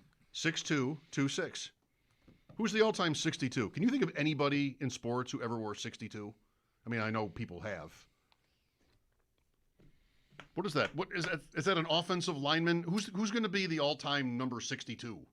Is there somebody like a Tage Thompson type out there that wore 62 that I just am not thinking of? Yeah, I don't know. Nothing. No Bills offensive lineman springs to mind when you pose this question. So surely, probably dozens of guys have worn it on the Bills, but no one, comes right to mind. There's famous linemen from the 90s whose numbers I could, Glenn Parker was 74, Reuben Brown 79, John Fina 70. Look at you. I don't have any idea about a 62. Will Wolford 67. No, Wolford no, maybe switched. Wolford. Ken Hull was 67. Wolford, I don't remember Wolford's number now. 70. Yeah, okay. 73. Right? I think he switched. Yeah. The last Bill to wear 62 is active, and actually this is unfortunate for you because he's one of your favorite players in football, Cedric Van Pran Granger. I do like I do. Well, I have liked some Cedric Van Pran Granger, but I'm sort of mad about the draft pick because he's been sitting here for 3 years and he did not advance to the point where they could go, yeah, we're not going to play center the going market rate, Connor McGovern, because we got this guy that we drafted and developed. Instead, a guy that is, I guess, clearly not good enough to start in the league is just sitting here instead of someone else who might have been able to improve to the point where they could start in the league. According to ProFootballReference.com, by, what do they call it? Approximate value, AV. The best player in NFL history to wear 62 was Jason Kelce. Second, I think he's in the Hall of Fame, Jim Langer. That sounds right. Dolphin center. Miami center, yeah. I don't have any Bills here. Incognito wore it for a year. Okay. 62. But, it's 62. Yeah. Are we going to find out somehow later that there was this great hockey player? Or did Rocket Richard wear 62? I don't believe that. Wasn't even allowed. No, that's right. I was going through a set of cards yesterday of the Sabres in the mid-'80s, like a Bells set or something like that. And they're all low numbers. Right. There's no Turgeon 70s. Yeah. Turgeon was like, wow. Yeah. 77. Like, right. Who's this hot shot? Right. Mark Napier, 65, and everybody else was like 8. Yeah. All low numbers. That's what you did.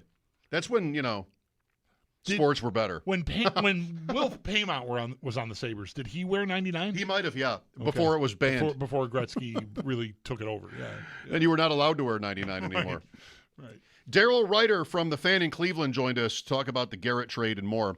We'll have that for you next. Mike Schopp and the Bulldog, WGR.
Stanley Cup Final.